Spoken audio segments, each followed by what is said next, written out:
Do you feel fulfilled enough?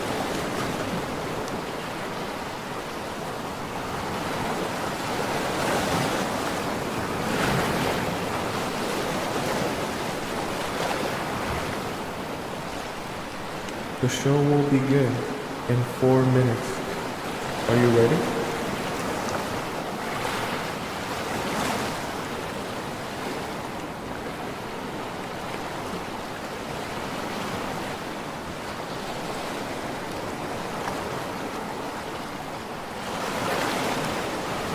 When was the last time you felt betrayed?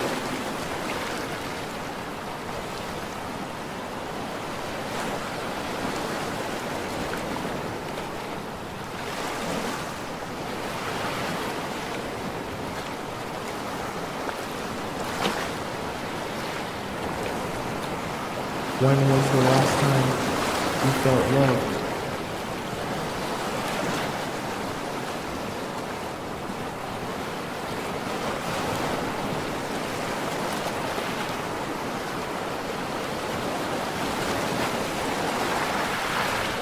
The show will begin in 3 minutes.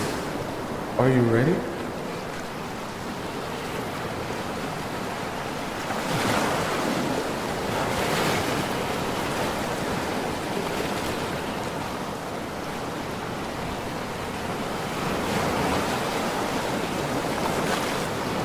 What did it feel like to be in love?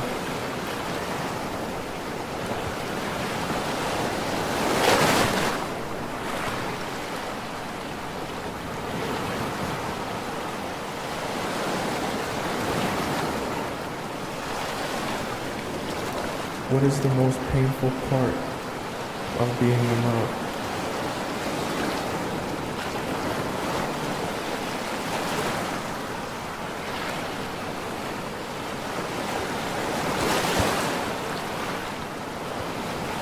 The show will begin in 2 minutes. Are you ready?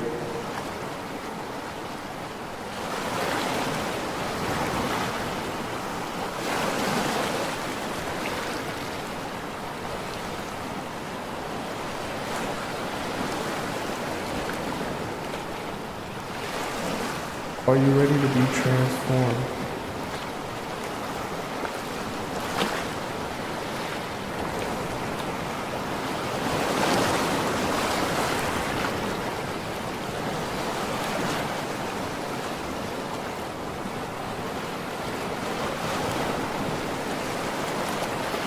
Are you ready to make a change?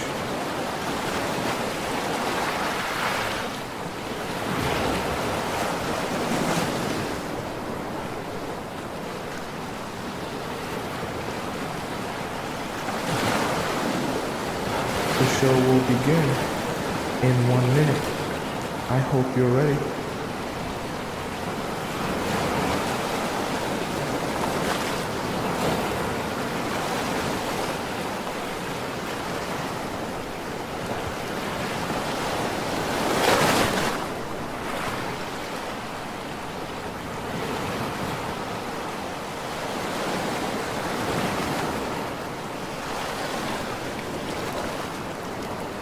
The show will begin in exactly 30 seconds. Get ready.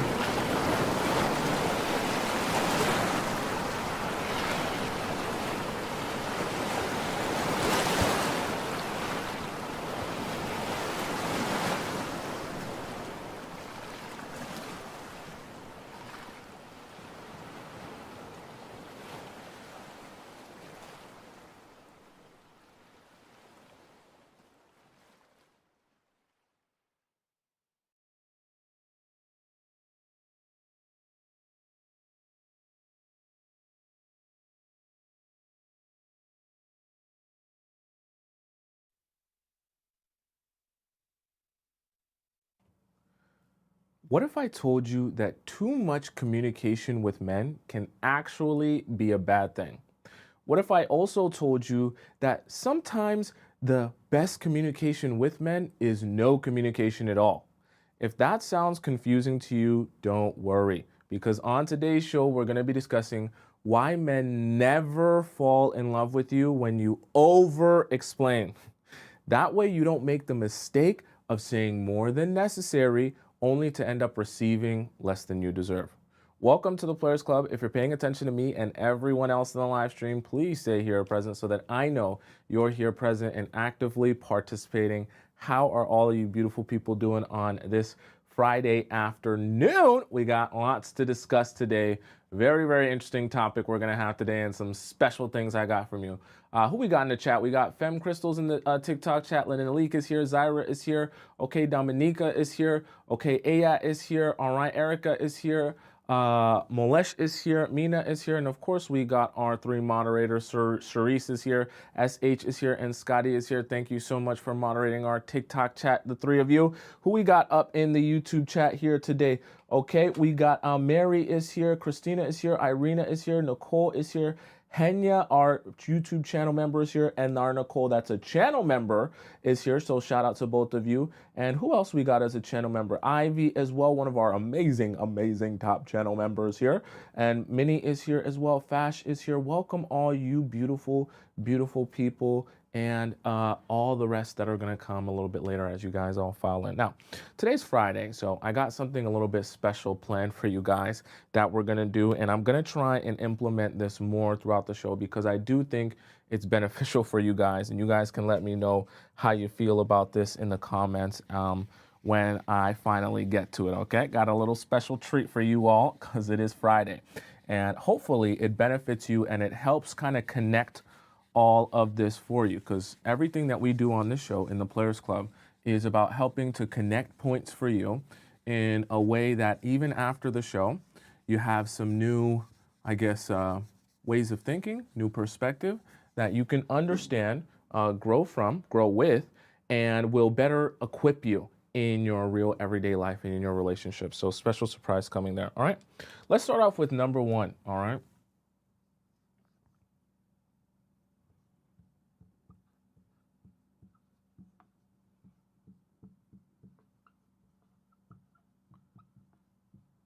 Unfortunately, something that sucks when dealing with men is you're never going to force them to be able to empathize with you and empathize with the fact that they have treated you wrong. The reason for that is, see, when you're dating a guy or you start dating a guy, start talking to a guy, it's easy to assume that, hey, because we started dating or we started talking, I'm assuming you're equally as invested in this as me, okay? In a perfect world, of course, the guys that you're into and you like and you're fascinated by will be equally as invested in you as well. The problem is that men aren't really exactly like that. And sometimes they'll date you even if you find them on a dating app and they tell you they're ready to date you, and you'll realize throughout the process of dating him that he's not actually as invested in you as you once thought. So let's put together a little bit of a visual, and I'm gonna kind of explain to you guys forced empathy in a way that's a little bit easier to grasp, all right? So up here, we're gonna have power. So there is your power. Make this, I wish this marker was darker. And there is the man's power. Now, both of you have power in this scenario. Nothing wrong with that. Everyone is fighting for power in relationships. Now, here's the really interesting thing about relationships and why I don't want you giving men too much power and thinking to yourself that you're going to be able to force him to empathize with you. So, for example, let's just say, you really want to let a guy know how he's hurt you and how he's done you wrong, right? So you want to let him know, right? So we'll put this here, how he hurt you, right? And you also want to let him know that despite him hurting you so bad, in the process of you explaining all the different ways he's hurt you and done you wrong, right, you still, make sure this is dark,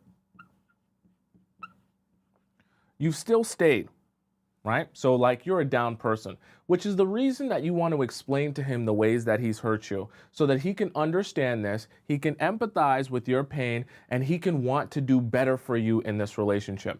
What you don't realize though is as soon as you do this, you transfer the power that you once had to him. Why? Because in the process of you doing all of this over explaining here, I want to make this circle bigger because we got lots more to draw out for you, okay?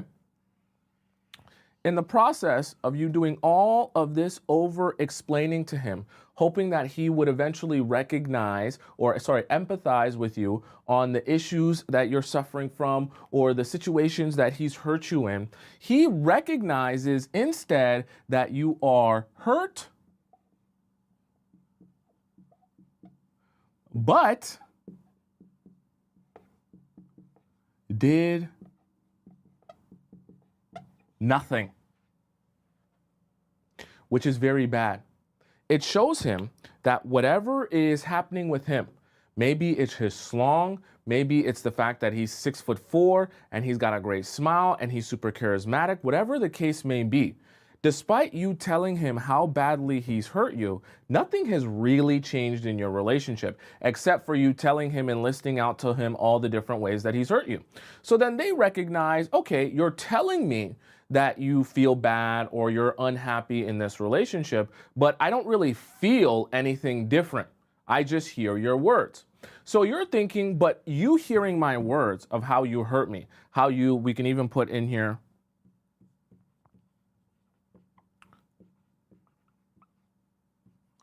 how you treated me so bad, right?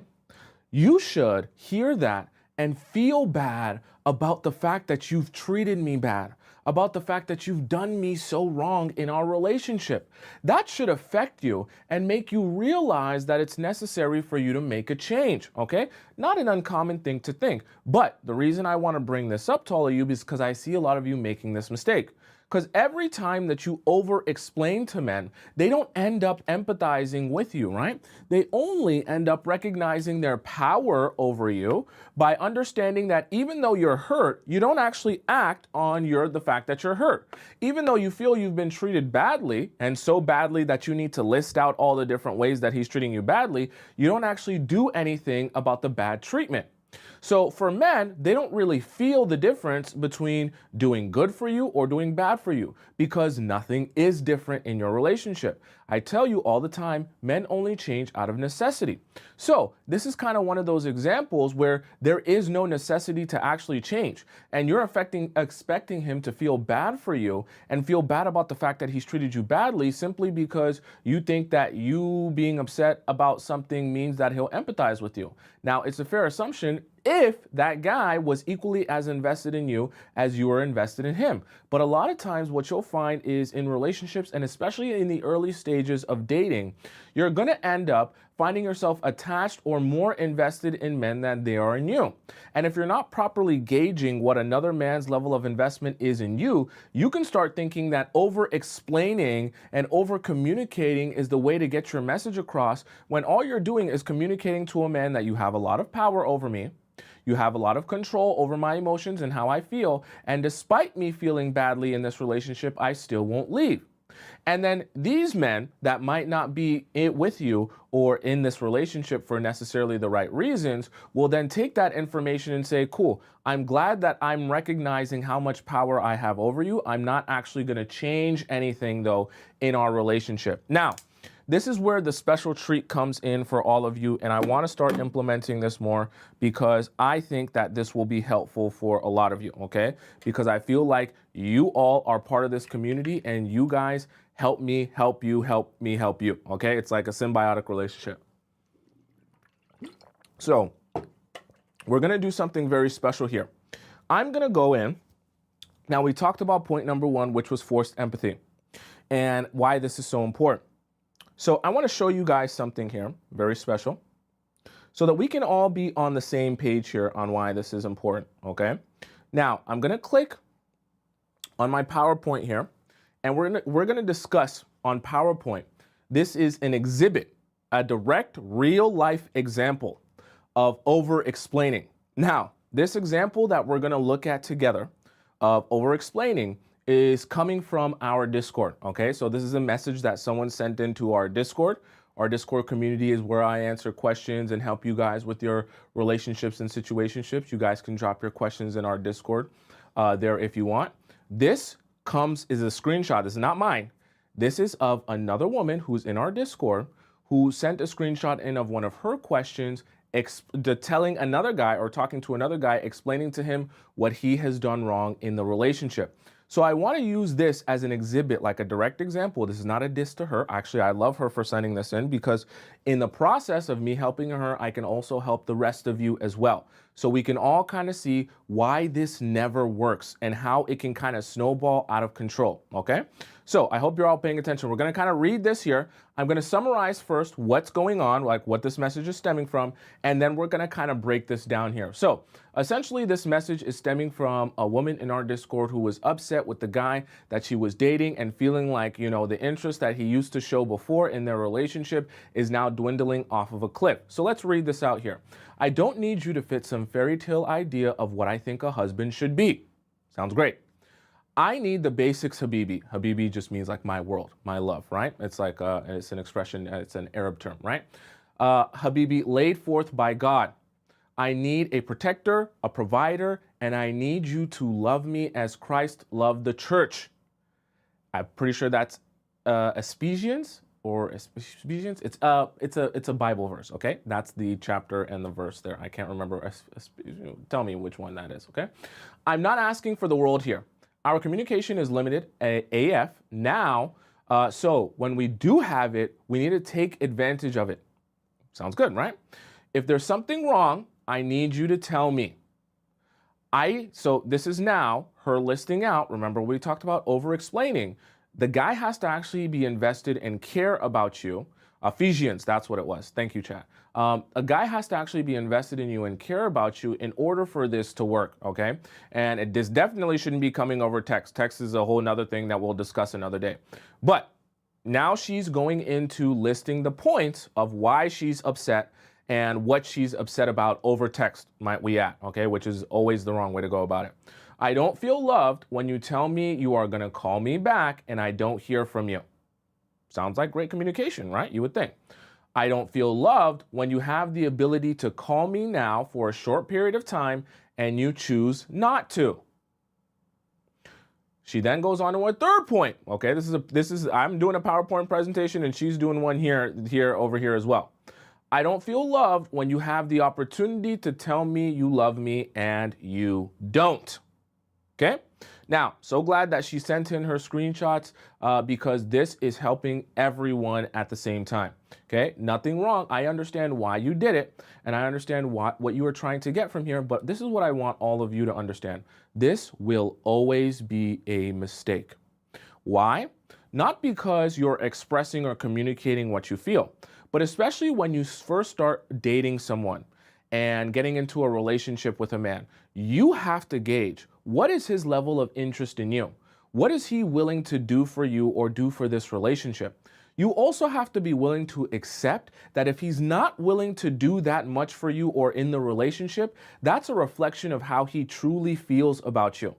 And if he truly feels about you that you're not worth actually investing in, then you need to immediately withdraw yourself from that relationship instead of thinking that you're going to be able to save it by over-explaining yourself, okay? Now, this is a very important point and pivotal point here because you guys see that it says the message got sent on Saturday at 12:30 p.m., okay? And I'm sure you guys can see here both on TikTok. I don't think you guys can see it on YouTube, but at the bottom message here, it says there's another message that starts at 5:30 p.m. So about 5 hours after this message was sent, there's another message that got sent. So let's take a look together at what that got sent. Oops, let me make sure we're on the right thing here. Okay, let's look at the other message that got sent here in our slideshow, okay? So this is Exhibit A Part 2. We're really doing a PowerPoint today. Now, this is actually, as crazy as it sounds, the second part of that message. So in 5 hours, this man, after she sent this whole ordeal and an explanation of how she felt and what she wanted and what she expected, he then responded, right? After 5 hours, he did not respond to her and she had to send another message. So let's see what she said. I see you made it, okay? where she's talking about he made it to his destination, okay? We don't need to explain too much about that. Please let me know where I can send your clubs. She's talking about golf clubs that she wants to return to him. There is a UPS close to me. Or if you want me to give them to your cousin or someone that works too, okay? So what she's describing here is that she is realizing he hasn't responded and hasn't said anything about that. So she's addressing returning his golf clubs, right? Hoping maybe that he might respond, or, you know, like they can at least get some sort of, she can at least get some sort of response from him. So let's take a look at his amazing, amazing response that he gave to her. And I want you guys to see this even on YouTube here, because it's at the very bottom. So I'm going to scroll it up so you guys can see everything in this message here. Okay. So let's look at what the guy said in his response. Now, remember this first message here. Let's look at the first message here. This first message here that she sent, right, was this long. His response was, "I feel your hostility from over 1,000 miles away." And then he proceeded to do the craziest, most audacious thing I've seen in a while. He actually put the amount of miles it's been, or the amount of miles it is that he is away from her. Okay, Chad. So why do I bring this up as an exhibit? To show you guys why over-explaining will never get you where you want to go in a relationship, okay? Because even with her amazing long message, this is great. I'm sure she thought this out. She put it in her notes. She made sure it was spell checked. I can tell she put her points down, right? So she was thinking about this like a PowerPoint presentation, the same way I'm presenting to you. So it sounds like, wow, this is really going to impact him. This is really going to get him. This is really going to shape the way he thinks. This is really going to force him to empathize with me, like I just mentioned in point number 1. But we see here in his response, he actually doesn't feel empathy. He doesn't feel anything at all. In fact, what he feels is the hostility from 1,154 miles away. So cute. My point being, you will never get where you want to go in a relationship by trying to over-explain to a man how he's hurt you or what he's done to you. What you're better off doing is realizing that men only see a necessary change to be made when you either withdraw from them or they're no longer experiencing you in the same way that they were before. You're better off allowing men to come to you and then you explain why you have withdrawn from them, okay? But we're gonna get into that for the rest of the show here and see that. So I hope that helps you guys see directly firsthand why it's so important in Exhibit Part 1, Exhibit A Part 1 and Exhibit A Part 2, why this is so important to never do. And quite literally a real life, real world example of what happens when you do that, okay? And like I say, whenever I give these examples that come from our Discord, it's not to shame anyone, but I do think it's a necessary example to give so all of you can understand why you should not be making this mistake in your relationships, okay? There's a difference between communication and over-explaining yourself to a man who literally doesn't care. Okay. And I don't want you to over-explain yourself to a man who doesn't care, because 99% of the time, it's not going to benefit you or do anything for you. All right. Let's go on to our next point. Okay. So I hope you guys enjoyed that there, that little bit of a treat there. Right. We might be implementing that more if you guys tell me that you like the direct examples like that. Okay. The real life examples. Okay. Now, point number 2 is just as important for you to understand in your relationships and about men. Okay? So let's kind of look at this here.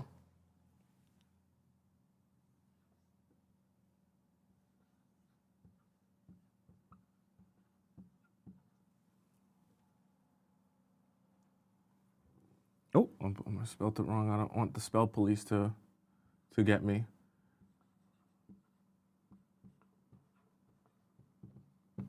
All right. Point number 2, defense. Wow, my marker is not dark enough.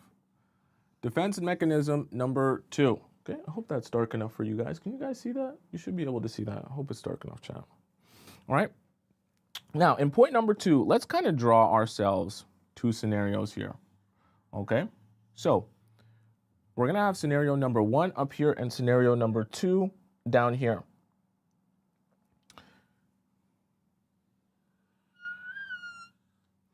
So you're here. And the man is here. I wish I had a darker marker. Let me see if I can grab a darker marker. Give me a second, chat. I don't like when my marker's so out of it for you guys.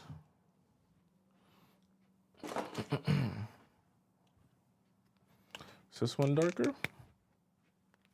This one ain't going. This ain't got nothing. Nah, this ain't got nothing. It's okay. All right. Oh well. So let's have in scenario number 1. You explain to a man, right? So you're explaining to a man, and explain. And in the process of you explaining to this man everything that you think, everything that you feel, how you've been hurt, how he's hurt you, how he's hurt this relationship, right? You're expecting him to then feel that, understand that, and then give you in return, right, an apology, we'll say. Wow, this is really bad. Now, let's look at scenario number 2 here.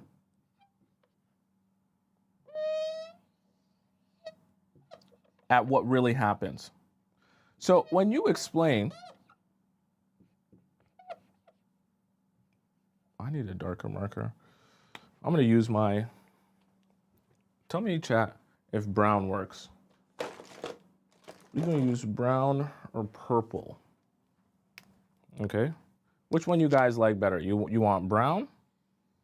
Is that dark enough? Or you want purple?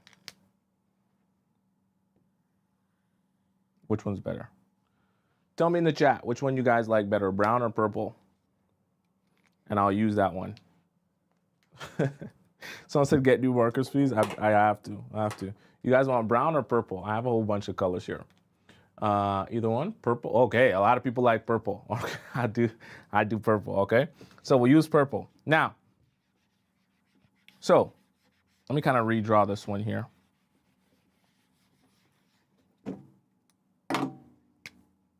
You got you here, way better. You got the man here. You've got your explanation. And in return, he defends himself. Now, this is a very important thing to kind of understand here, because when you don't receive an apology, there's a particular reason for that. When you're explaining to men how they hurt you and how they've done you so wrong, see, the actual natural inclination is not for men to immediately just apologize for everything that you're saying that they've done wrong to you.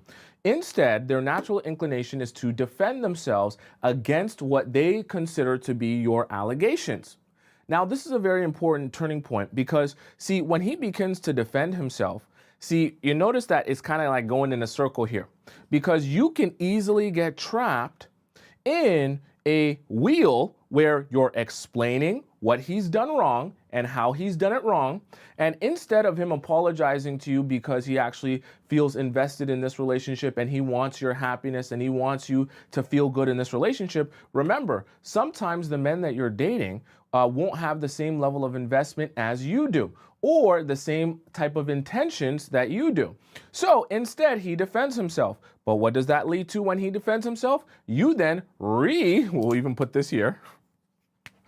You explain why what he did was wrong, how what he did was wrong, and how it has affected you negatively and affected this relationship negatively. So this becomes a vicious cycle of re-explaining and putting down bullet points and writing this story out and writing this paragraph out. And now you're in a cycle where you're constantly explaining and he's constantly defending. He's never thinking to himself, well, gee, you might be right on this, or gee, you might have a point here. Why? Because he's not invested enough in this relationship to actually care about your feelings, or to actually care about making you happy. I tell you guys all the time, a guy who actually likes you and is invested in you and the future of this relationship will care about your happiness. Now, I say that to say a guy that likes you and actually wants to be with you will care about your happiness. So when you actually show signs of discomfort or being unhappy in a relationship with the guy that actually cares about you, then he'll actually take that to heart and want to make a change. But when you're explaining yourself to a man who doesn't care, or you're just unsure if he even cares, or you're explaining what the ways he's shown you that he hasn't been caring, that's a direct sign to you that when you explain to a man who's been showing you he hasn't been caring, all he's going to do is defend himself or give you excuses. Another one over here. Excuses of how what you think is actually wrong. So what does that do for you? It does absolutely nothing for you. And you end up going in circles like this, explaining and re-explaining and explaining and re-explaining. He never gets it. And all he does is defend himself against you and defend his character against you and make excuses for why, you actually didn't perceive it like that. You shouldn't have taken it like that. I didn't actually make this mistake. It was a mistake that you perceived the wrong way. I didn't actually cheat on you. I actually just, fell into her in between her legs and then it slipped in because I took a extra Viagra pill that day. It was crazy. And you can't win this way. You'll go crazy doing this, okay? And also, you'll waste a lot of time with men doing this. Because remember I said at the beginning of the show, you have to be gauging a man's level of interest in you. That way you can be gauging what would you rather do, which is a perfect segue into our next point here. I'm glad I switched the marker because this is way better than our black one. Our black one was wearing thin on us. Okay. I just want to make sure it's color coordinated. All right. Very important thing to understand about guys. And honestly, I'm going to call this stop pooping time. I know we had a little special segment at the beginning, but we're going to call this stop pooping time.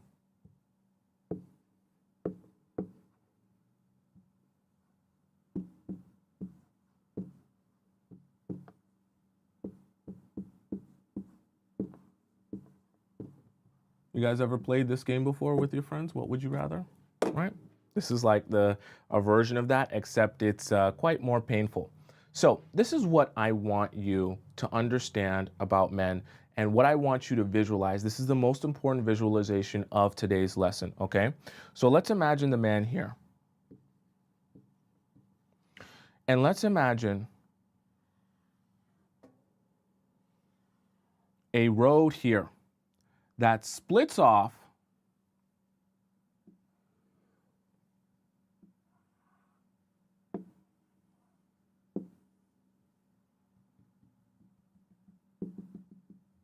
okay, this road here splits off and veers off into two separate paths, okay? Now, let's imagine that one of these paths here, so I just want to make sure we get a good visual for you guys. Let's imagine that one of these paths here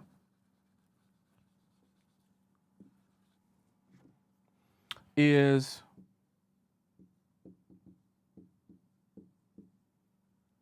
princess treatment, and the other path here is peasant treatment. So there's two different types of paths that men can choose in their relationships with you. They can either treat you like a princess, which just means treat you well, care about you, care about this relationship, or they can treat you like a peasant. Now, this is a very important concept to understand. So if you're on the toilet, you stop pooping, snip your poop off, and if you're in your bed, take your hand out of your pants and pay attention, listen up. Your job is not to force the men that you're dating to choose either one of these paths. I want you listening very close. You are not in the business of taking a man, holding his hand, and trying to get him all the way to this part of the road. That is not your job. Your job is to meet the men, whoever it is that you're dating. And in the process of you're just going to be, let's say, right, instead of you holding his hand, you're going to be over here. Okay? You're going to be over here observing, right? You're going to be watching, right, with your eyes like this. You're going to be watching what he does. He's going to go down this road, and eventually at some point, he's going to have to pick a direction to go. And once he picks that direction, all you continue to do is observe where he decides to go. Why do I say this? Because it's so important to understand, what would that man rather do? Would he rather treat you like a princess because he cares about you and wants this relationship with you? Or would he rather treat you like a peasant because he doesn't care that much and it doesn't matter if you're happy in this relationship? The reason for that is you do not, this is going to be the scariest thing. We're going to talk about this even later. You do not want to end up in a relationship that is built off of you holding his hand and trying to force him to treat you like a princess. If you build a relationship like that, right, you will constantly have to do that in order to maintain the relationship. Whereas if you sit back, relax, and allow him to show you which one he would rather do, and he ends up choosing princess treatment, now you can ensure that for the rest of your relationship, you can take a hands-off approach and allow him to treat you how he was always going to treat you, how he always wanted to treat you. And now you don't have to run around like a chicken with your head cut off and do everything in your power to get him to go here. Are you following me? But you have to, in order to do that, sit back, relax, and observe and let men show you where they're going to go. So how does this relate to over-explaining? When you over-explain to men, you're doing the hand holding, okay? It sounds like communication at first, but then you can easily spiral into telling him, I don't like this, you don't take me out, you don't take me on dates, you don't treat me nice, you disrespect me, you show up late, you flop, you never... And at a certain point, it's no longer communication. You're literally just showing him how he's actually treating you like a peasant. But remember, I told you the men don't empathize with you because you force them to empathize with you. When you show him how much he's treating you like a peasant, all he says is, cool, I'm glad you can list out the 35 different ways that I treat you like a peasant. Are you going to do anything about it, or you're just going to continue creating PowerPoints? Because PowerPoints don't make me feel bad about it. PowerPoints don't make me feel like I need to change. And truthfully, if it was really that bad for you, why don't you just leave? That's really, and this is going to be the saddest part, that's really the question that men are asking themselves when you do all of this over-explaining with your bulletproof points and your PowerPoint presentation of what he's doing wrong. They ask themselves, I mean, if it's really that bad, then why don't you just walk away? And you're thinking, well, I'm a ride or die. I'm here because I want to communicate and I want to tell you how I feel and I want to show you how bad. Is it bad or is it not bad? Are you okay or are you not okay? Because if it's really that bad, then you should just walk away. And that's really how the men think when you do all of that over-explaining, which is exactly why they only think it's necessary to make a change when they realize that you've actually made the decision to walk away. Because when you over-explain, they just ask themselves, why don't you just walk away? So why don't you make it easy on them? And if you ever get to the point where you feel like you need to list out all of the different ways he's mistreating you, disrespecting you, not taking this relationship seriously, just walk away instead. Don't waste your energy trying to help him see how he's not treating you correctly. Just realize that when he's showing you the road that he would rather take, that's exactly and precisely what he would rather do. And once he shows you what he would rather do, that's all you need to observe to get your answer of how he feels about you. And once you get your answer of how he feels about you, you respond accordingly and you withdraw yourself. Not worry yourself, not, go crazy or go insane trying to get him to see the light, okay? You're never going to get men who don't see the light with you or see your value or see your importance in their life to see the light. It's not going to work. They're either going to see it and they're going to act on it or they won't.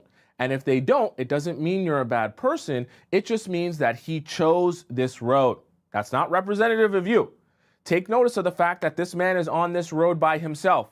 He makes his own choice when he gets to this pivotal point. That's his choice. You have no influence on this choice. Once he decides where he wants to go, that's his choice. And if he makes the choice over here, it's his choice. It doesn't represent who you are or your value. If he makes the choice to go over here, it's his choice, okay? You're not in the business of convincing people to choose one or the other, especially not your romantic partners. Your romantic partner, especially your man, are going to be choosing you and making the choice of where they want to go or where you stand with them and in this relationship, okay? Do you guys understand that so far? Do you guys have any questions about that so far? Very, very, very important that you guys understand that concept, right?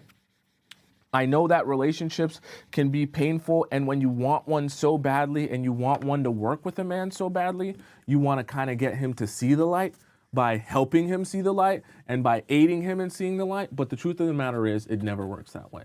And I don't want any of you wasting any more of your time, which is why this is almost like this wasn't even on the docket. And we're having basically like an emergency show today because I realized how much you guys need a topic like this about over-explaining. I see this happen way too much now, okay? So number 4.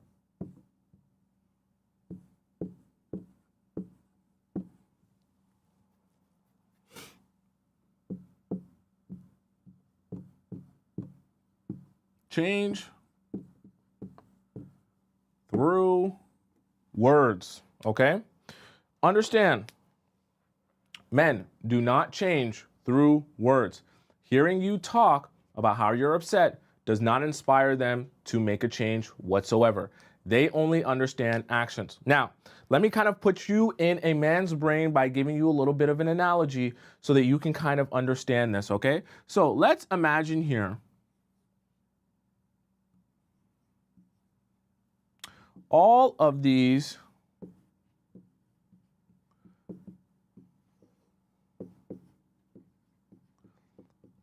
you got all of these different coworkers here. And all of your different coworkers at your job, they all use their cell phone at work. So let's put the big cell phone here, okay? With a number pad here and some script, okay? So everyone at your work uses their cell phone, okay? And when you come in and you start working at that job, you immediately see that literally everyone at that job uses their cell phone at work while they're working in their spare time, even when they're on the clock, supposed to be doing important stuff, even though they're not supposed to. So tell me, and I want you to kind of answer this for me. If you come to a job and you notice that everyone else is using their cell phone, right? Tell me in the chat, what are you going to do if you go to a job and a workplace, and even though it's in the policy that no one's supposed to be using their cell phone, when you meet every one of your coworkers, they all tell you, yeah, we all use our cell phones and we all, we don't care about that rule. Tell me in the chat, are you going to use your cell phone as well? Or are you going to say, no, I'm a good worker. I'm a good worker, B. I'm going to be the one who stays off my phone because the boss said it's not part of the rules. And I know that I want to follow the rules and be a good worker. Tell me in the chat right now. I want you guys all to participate and let me know, which one are you going to do? You're going to use your cell phone, or are you going to say, I'm putting the phone away. I'm being a good Samaritan. Okay, I see a lot of people saying, I'm going to use it. I'm going to use it. Okay. Right. So very likely for most of us, if we come to work and we see all of our other coworkers are using their cell phones too, we're going to say, hey, I'm not going to be different than you. I'm not reinventing the wheel. I'm using my cell phone as well. Okay. Not a crime there. Well, I guess not for now. And let's imagine a couple weeks goes by and you're at that job, you're using your cell phone just like everyone else at your work. Now let's imagine that one day your boss comes in and he's observing everything that's going on. And this day your boss comes in, he's really, really angry. And he sees one of your coworkers on their cell phone while they're supposed to be completing a really important project that's already delayed. And he yells at your coworker, he says, Steven, I told you about using your cell phone at work. You've got an important project to do and it's already delayed and you're sitting here scrolling through Instagram. You're fired. And your coworker gets fired on the spot right in front of you, okay? He gets his key card taken, no compensation package, no nothing, all right? He's on LinkedIn the next day. Tell me in the chat now, are you going to continue using your cell phone at work? Or are you going to think to yourself, yeah, I'm probably going to put the phone away now after watching your coworker get fired on the spot right in front of you, okay? Tell me in the chat. I want everyone to participate. You going to continue using that cell phone? Or are you going to say, nope, actually, I think I'm good on the phone now, all right? People say, absolutely not, right? Nope, not a chance, right? Okay. So I see a lot of you saying, someone said, I'm leaving my phone at home. You guys are funny. So this is the really important part about this and why I want to kind of tie this back to men and how they think. See, the same way, even though men come into relationships with you and they have a vague understanding of the rules of a relationship, right? I should be loyal to her. I should treat her right. Take her out on dates, be courteous, be kind, all that good stuff that we see in movies and things like that. So similar to you, right? You understand the rules of your work and what you're supposed to be doing, right? And in this scenario, right, in this analogy, the rule that you're not supposed to use your cell phone. But here's the problem. When you get into the work, you're still gonna kind of feel things out to see what's really allowed and what's not allowed. Because rules, yeah, they might be rules, but not all rules are necessarily implemented or, actually have consequences. So it's the same thing for the men. They get into relationships having an understanding of what they're supposed to do, but even when they get into the relationship, they're still feeling things out to see if there's really gonna be any consequences for their actions. So in this scenario, the man is you. And see, here's the really interesting thing about the analogy that I just gave you and why I asked you guys those particular questions. See, you were only affected in this scenario of not using your cell phone when you watched your coworker get fired for using their cell phone. But the thing about it is, that was always a rule at your workplace, right? It never stopped being a rule. It just you only decided to make a change when you actually saw that there were real consequences for using your cell phone at work. And the same way, the men realize that eventually when they're meeting you and they're talking to you, that it's only necessary to make a change when they actually see some people get fired, when they actually see that there's consequences if they don't meet your standards or expectations. And when they don't see any reason to make a change, when they don't see any consequences for treating you badly, because remember, they're still feeling stuff out, seeing what they can get away with, they then realize, oh, I can do what everyone else is doing, which is not take this relationship seriously, right? When he sees that you allow other people to take advantage of you and walk all over you, when he sees that you're a people pleaser, when he sees that, when he hears from you, when you talk about your past relationships and how you allowed all your exes to take advantage of you, it's like showing him how all the coworkers use their cell phone at work, even though they're not supposed to. And no one gets fired for this. So then they decide, well, I'm just going to treat her horribly and I'm not going to get fired either. So my point being is you have to understand, for men, they don't hear words. And every time you're over explaining yourself to those men, it's just going in one ear and out the other. So anytime you actually want to make them feel something, or actually want to, make them focus on something that is important to you or important to make a change about in your relationship, focus on what action you can take in order to have him recognize, oh, there's something actually different here. Whether your energy is off, you've withdrawn a little bit from me, you're not as invested in me, I can feel a difference in the way you treat me, you are ignoring me, whatever it may be, right? And when they feel that withdrawal from you, when they feel that coldness for you, that's like getting a coworker fired, right? And right in front of them, that they can see, oh, this is actually not going to work. There's actually rules here. There's actually consequences here, okay? So anytime you're thinking about sending that long message, I want you to erase that message. And instead, I want you to go to your notes app and I want you to start typing out, what things can I show him in terms of my action? or the way that I withdraw myself that will allow him to see that this particular behavior I do not appreciate or like. That's how you can get guys to understand that they need to make a change if they even want to make a change and actually want to treat you well, okay? So let's hop into our fifth point here, okay? Very, very important.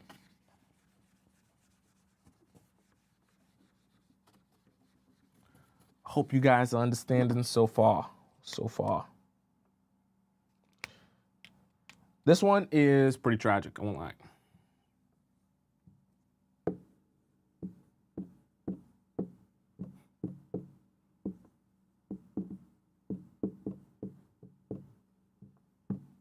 Okay.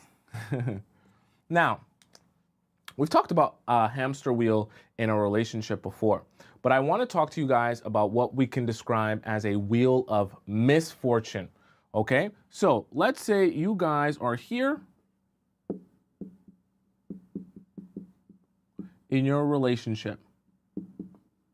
Then you come around here. Let's make this a nice, neat circle. Not a garbage circle. You come around here and you eventually get here to where he makes some sort of, he does you wrong in some way, right? And when he does you wrong and mistreats you, whether it's, you don't feel loved by him in our example here or our exhibit here, or whether it's because he's been ignoring you, whether it be because he hasn't been messaging you as much as you're used to, or calling you, or keeping his word, whatever it may be, right? He wrongs you in some way. This is the really pivotal point here that I want you to kind of grasp and understand its importance, okay? See, you do your over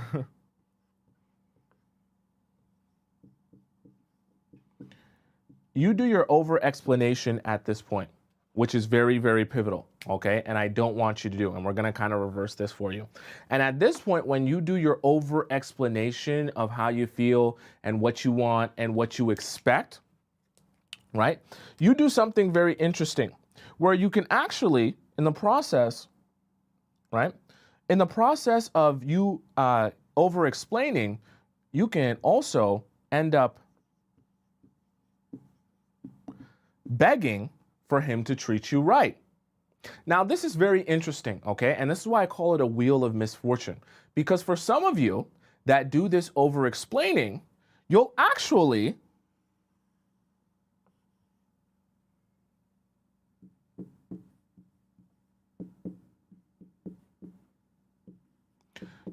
do something very interesting, where for some of you, when you over explain, you'll get him to treat you right. And you'll be like, oh, well, Thompson has no idea what he's talking about, because the guy that I like and that I want, when I over explain to him, he actually is doing something different now. And he actually he took it in and he made a change and all that good stuff. And so now, once he treats you right, you're back in your relationship. Here comes the horror story, okay? This is the problem though. You've now created a wheel of misfortune, where in order for you to get here after he wrongs you, you have to do a whole bunch of over-explaining and begging just to get him to understand why you're upset and how he needs to treat you right again. So you want to know what happens when something goes wrong in your relationship again? Rather than him saying, oh, I actually want to fix this because I see you're unhappy, you need to go back to over-explaining and begging like a peasant in order to get him to treat you right again. And each time you go through this wheel, this relationship, so let's just pretend like right here we say, we'll put happy here. Let's say each time you're able to sustain this happy relationship, it's short-lived for a shorter and shorter and shorter and shorter amount of time each time. And every time you go back to another wronging, once again, you have to do a whole bunch of over-explaining and begging just to get him to treat you right for a little bit, just so you can be in a happy relationship for a little bit. And you create this cycle where in order for your relationship literally to exist, for your relationship to just be maintained, you have to, on an ongoing cycle, be doing a whole bunch of over-explaining and begging for the bare minimum to occur in your relationship just for you to be in some sort of a happy relationship.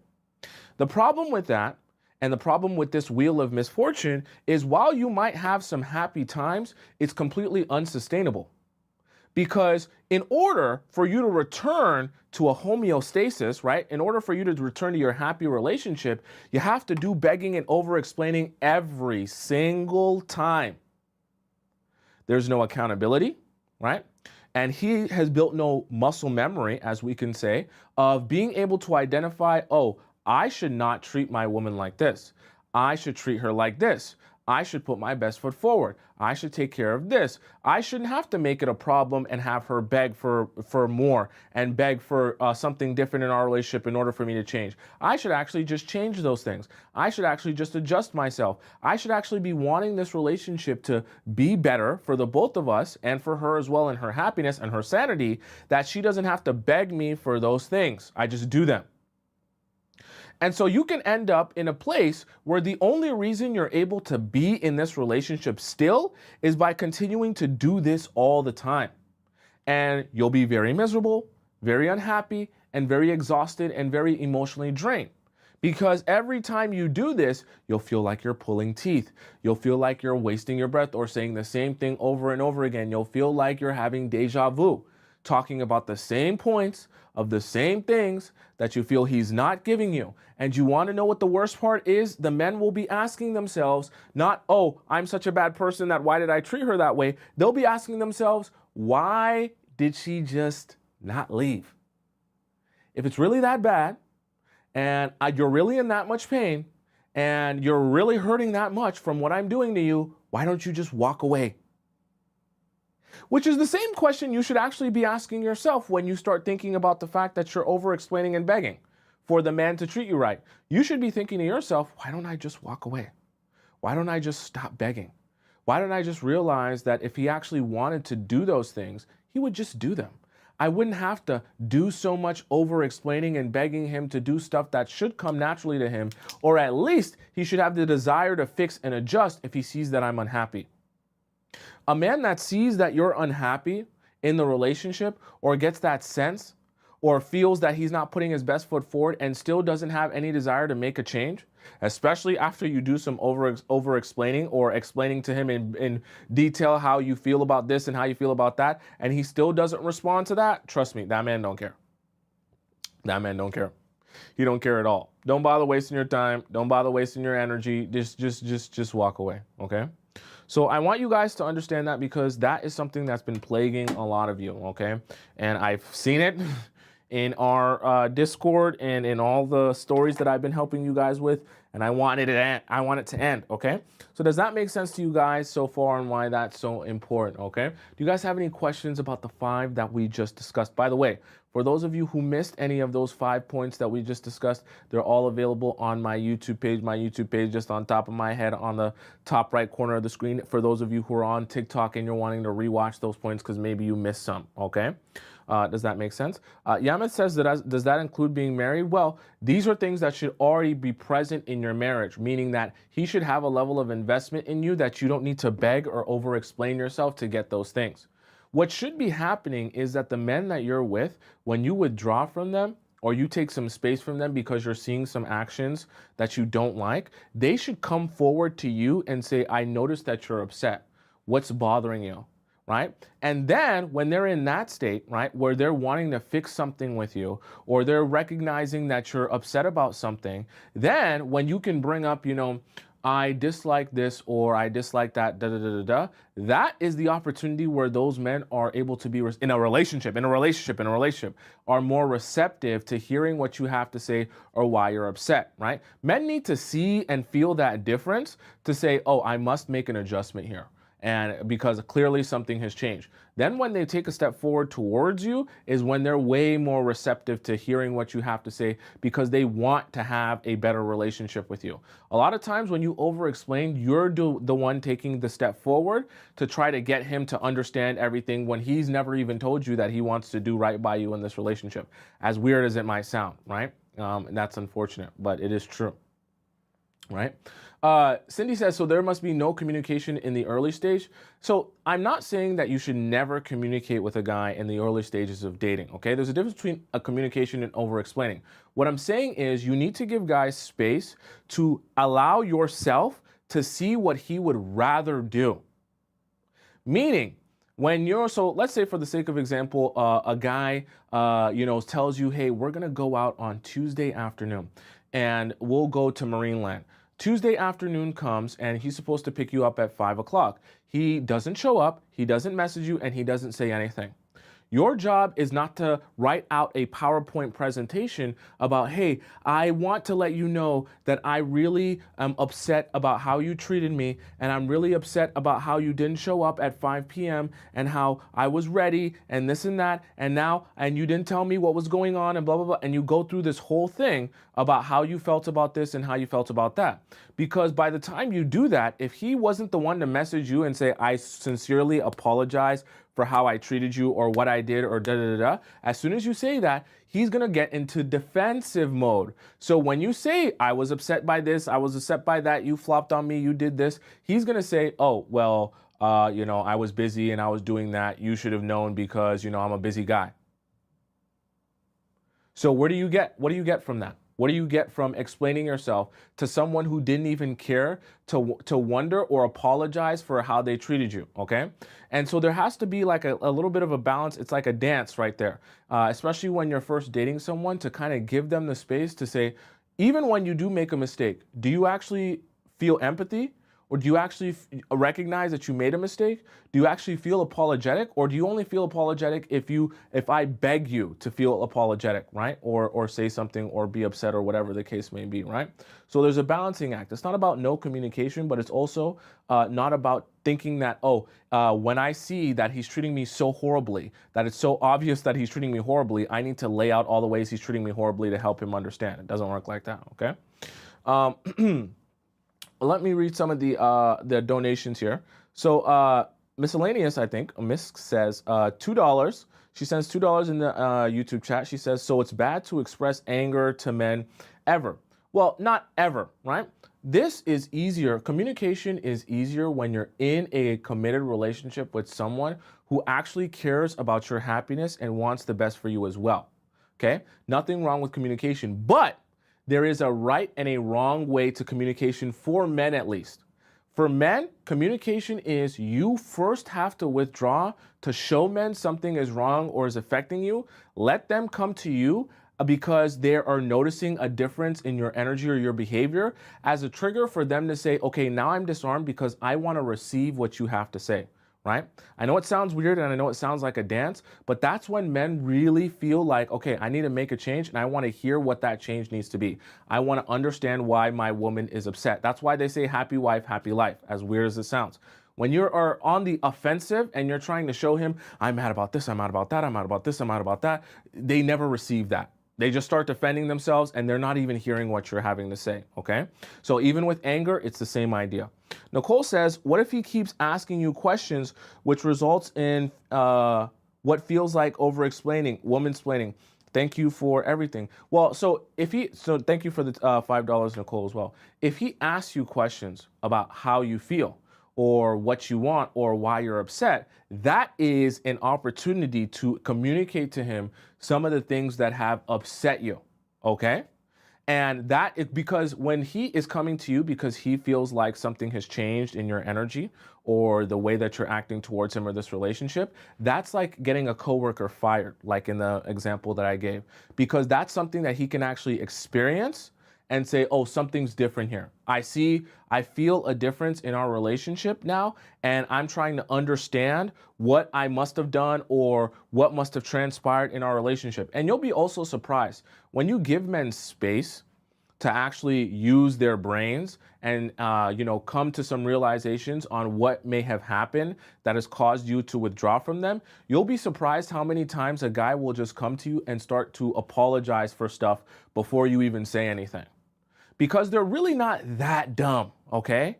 Especially when the offenses are really, really like big or obvious, I guess we could say, right? So for example, if he just flops on you on that day for, you guys were supposed to go to Marineland, and he just doesn't show up, right?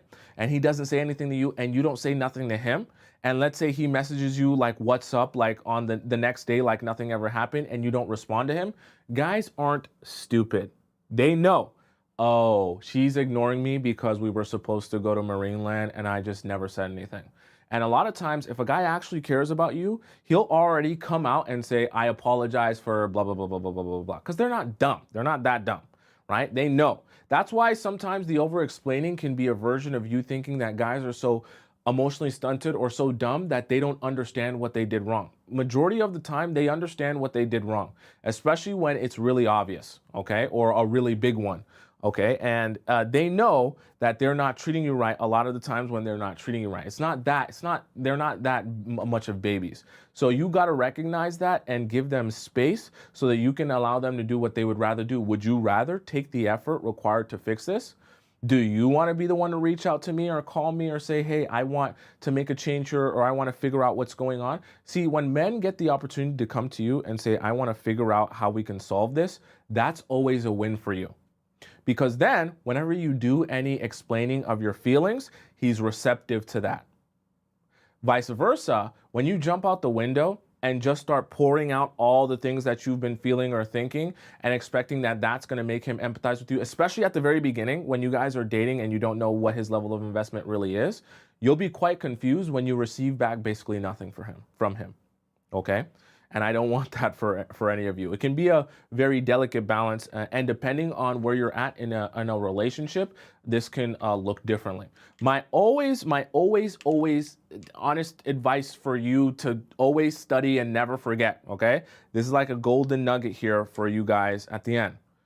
Do not ever do any of your explaining, listen to me, don't do any of your explaining over text message. Never, never.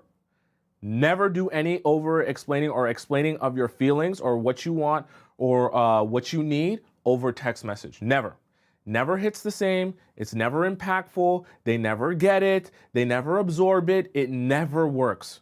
I know some of you are in situations where, but I love texting. It's way easier for me to show my feelings or communicate my thoughts over. Don't do it. Don't do it. I'm telling you, if you want your man to absorb it, if you want him to actually take it seriously, if you want him to remember it and take it to heart, do it in person. I'm telling you the truth. I'm telling you what will actually benefit your life, okay? This over text, sending long paragraphs, doing this and doing that. I know it's 2024, we have technology. Don't do it. I'm telling you, 99% of the time, the men are skimming through it. I promise you. I have guy friends. Okay? They'll show me when the girl is going crazy. They skim through the message. They're not even taking it in for real. Please don't do that. Please don't do that. Okay? Don't do that. You're wasting your time, wasting your energy, and the explanation is way more valuable in person anyways. Right? Okay? Oh, Miss asked a great question. I love this question that Miss asked. I'm so glad. You guys are very curious today. I love this. In the YouTube chat, Miss donates $5, and she asks, what if they come to you, but start being defensive, playing dumb, deflecting? Perfect. So glad you asked. So if you're in the scenario where you do everything right, Tomisin, I do everything right, I withdrew, I allowed him to come to me, and when he did came to me and I expressed how I felt, he got defensive towards me. Perfect. Then you say, oh, okay, you got it. Perfect. You got it. You're right. I have no idea what I'm talking about. And then you completely withdraw yourself. Because if someone is willing to come to you and say, what's the problem? What's wrong? Why have you withdrawn from me? You tell them why you're upset, and they proceed to tell you that your feelings are either invalid or your truth is wrong. Then you say, perfect. I'm so glad you feel that way. Now, you've answered your own question. They don't even care about how you really feel. They just care about being right, okay? Because coming to someone and trying to understand why they're upset is trying to understand their perspective. So if they share with you their perspective on things, and then that person immediately invalidates that, then there's nowhere to go from there, right? Because the whole point of that conversation is that when he hears your perspective, he'll say, "Oh, I get where you're coming from, or I see why you're upset. Let's come up with a solution for how you can not be upset anymore, or how we can adjust this." But if someone is coming to you, hearing why you're upset, and then saying, "Oh, no, you're wrong. That's wrong. Everything you just said is wrong," perfect. Just leave it there. Just think of it like this. You just take it, you just leave it on the floor, and you just walk away. Okay? Just leave it there. Because you can't go anywhere from there. Once someone tells you that what you feel is invalid, or your truth or your perspective in the situation is invalid, what are you supposed to do? You're supposed to argue with him that, "Hey, I want you to see how I feel hurt about this. I want this to stick in your head." No. Once you get to that point, you're in what we described before, where you're in that hamster wheel, where you're just going back and forth of re-explaining yourself, and then he's defending, re-explaining, and he's defending, re-explaining. So what's the point? You're not going to get anywhere. You're not going to get into any solution there, right? So that's why, as weird as it sounds, great communication with men is understanding when to not communicate with them, as silly and dumb as it sounds, because not communicating with them actually is a stronger message to men 99% of the time than overly communicating with them, telling them this, telling them that, especially when they don't even have the desire to make changes or build this relationship in the way that's necessary, okay? That's a painful realization, but it's a necessary realization for you to have happiness and peace in your life, okay? Because you can't be in the business of only being able to be in a relationship with the guy when you have to do all of this all the time in order to just be in a happy state, okay? The guy that you're with should be wanting to make you happy on an ongoing basis and keep things good, right? And even when you do have problems, he should be the one coming to you and asking you, "How can I remedy these issues? I see that you're upset. How can we kind of make this better?" If he doesn't have that desire in your relationship, then you're wasting your time, because you can't go anywhere from that, okay? Someone says, "What if he totally ignores me in 3D, but pays part of my student loans?" What does that mean? It means you're wasting your time trying to build an emotional, romantic relationship with that person. If you want a sponsor, then just let him be your sponsor. But I don't think you should be building a romantic relationship with someone that ignores you when you're in person. What the heck? Okay, right? Elise says, "And if you explain, then he gets defensive." Yeah, and if he gets defensive, you tell him, "Perfect. I'm glad you let me know how you really feel, because I'm not here, right, to or try to convince you that what I feel is the truth, okay, or right or wrong, okay? This isn't an argument. You're not having an argument with a man of who's right and who's wrong. It's about, this is my perspective, this is how I feel about this, and this is why it upsets me." That's point blank period. So if a man comes to you and he's getting defensive or telling you that you're wrong in how you feel, then you say, "Perfect, have it your way. I'm not going to sit here and argue with you about how I feel. It's how you feel, okay?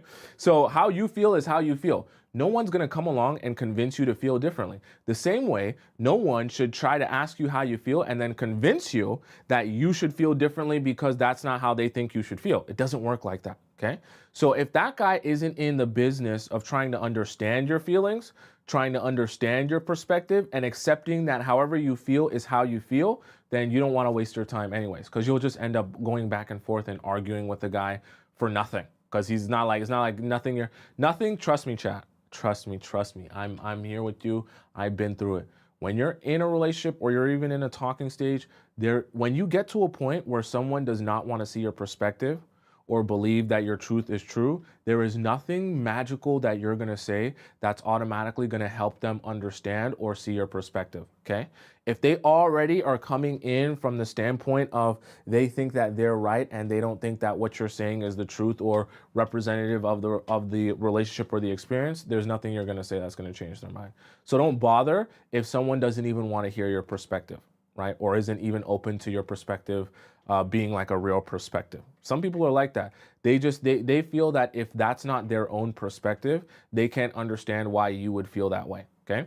And some men are like that. And if that's the case, you don't want to waste your breath trying to, like, what are you going to do? You're going to try to convince him that your perspective is a real perspective. It's just so stupid. Okay. Great Fortune Cookie says, I noticed that whenever I have told a man how something hurts me, often he just gaslights me anyways. Exactly. So what's the point? That's why it's so much better. Just withdraw from men and let them show you if they actually want to fix things or make them better by coming to you and saying, yo, I want to understand why you withdraw and I want to understand why you're upset.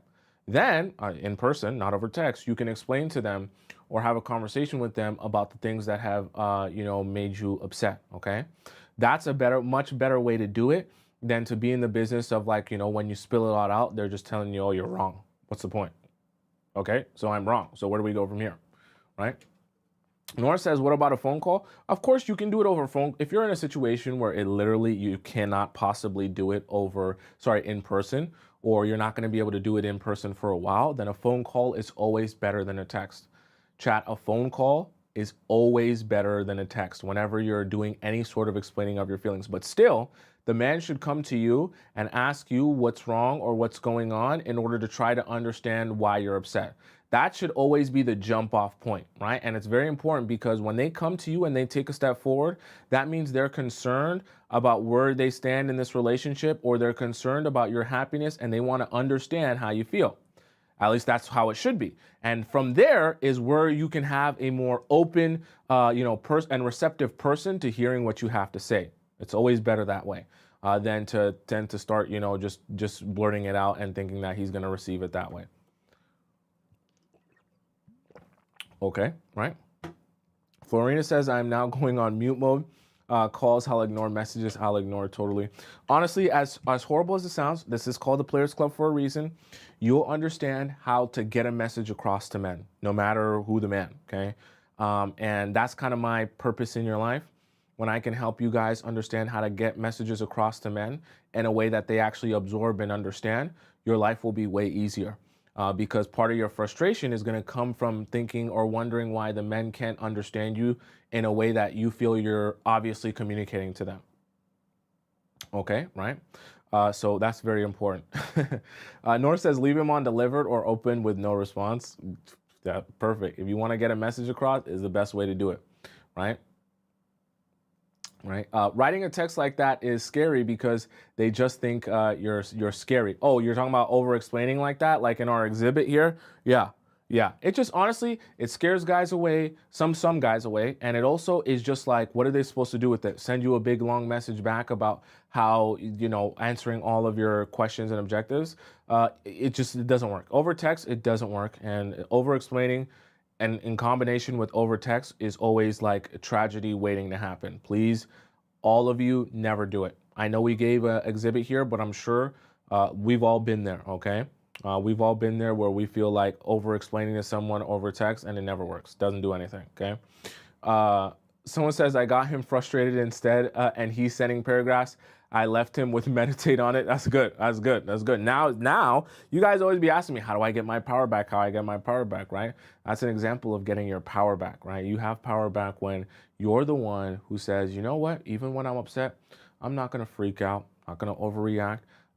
If I see something I don't like, I'm just going to withdraw myself, right? That is actually what we would perfectly describe as black cat energy, right? Even in being upset, you can still maintain your black cat status and understand that even though I'm upset, I'm not going to lose my cool. I'm not going to go crazy, right? And that's the other thing. We're going to have, trust me, next week's going to be a very important week. Make sure you're here all of next week. We're going to have a conversation about going crazy on men. We're going to have a whole show about why doing that is horrible. We're going to break that down and we're going to break down what to do instead, okay? Going crazy on men never works. I'm going to undo your mind from everything you've heard about going crazy on men. We're going to break that down on next week's show, okay? All right, chat, let's hop into our next segment of the day, which is going to be our React segment, all right? Very special segment here where I be reacting to a whole bunch of clips about relationships and situationships around the TikTok universe.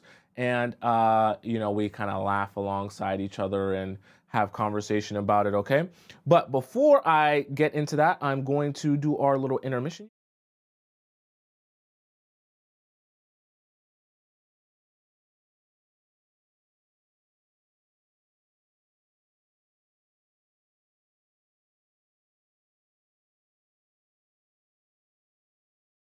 There are 13 steps. I like that number, 13. It's a little bit mysterious, how you should be if you want to be a black cat feminine energy woman.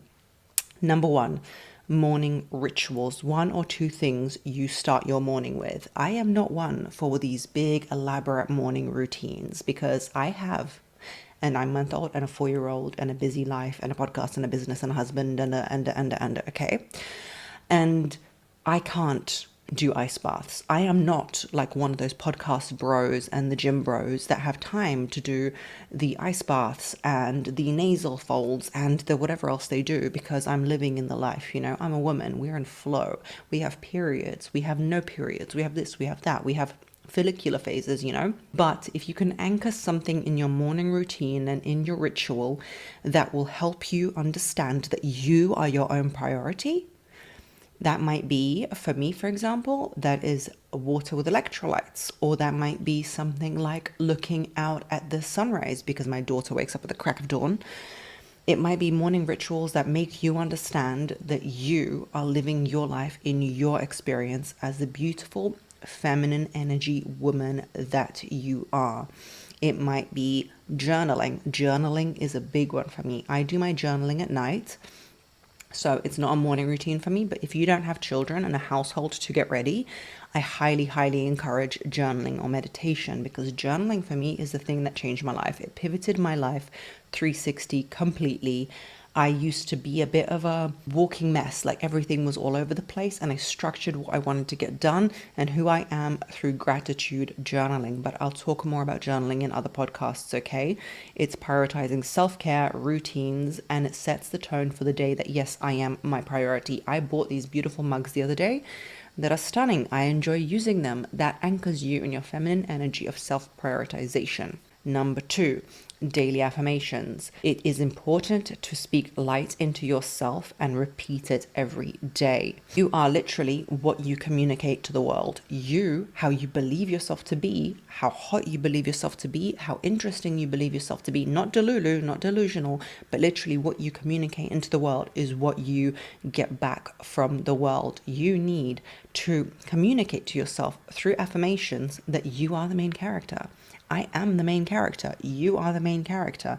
Affirmations, daily affirmations, and setting your intention for the day amplifies your feminine energy as opposed to walking through the day willy-nilly and hoping that shit sticks. You need to set affirmations of the type of woman you want to be because when Frank comes texting and you know that he's ghosted you 100 times before, your affirmations is I am my own priority, I have black cat energy, nobody can derail me out of my feelings, and Frank texts you, you set that affirmation. You're Angelina Jolie. You are not Becky who's going to be texting him back. So you are not going to be replying to him because your intentions are set and therefore your day flows in a more feminine energy way. 3. Dress in a way that makes you feel confident. It does not mean heels. It does not mean a dress. It does not mean all the ways in which you think you have to appear in this world as a woman, as a feminine woman. It is not 1950s cliche. You don't have to wear an apron that collects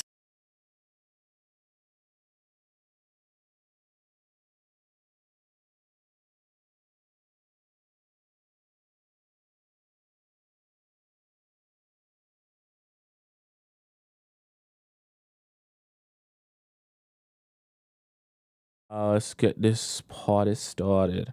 These are some videos you guys sent to me. Let's see who is first on the docket here. No, we did you yesterday. You gotta. We did you yesterday too. I'm a grown ass man. What about me make you think I want your So for some reason, the last part of that cut off, but he said, as a grown man, what makes you think I want your Instagram? And what makes you think I want your Instagram? Like, I will respectfully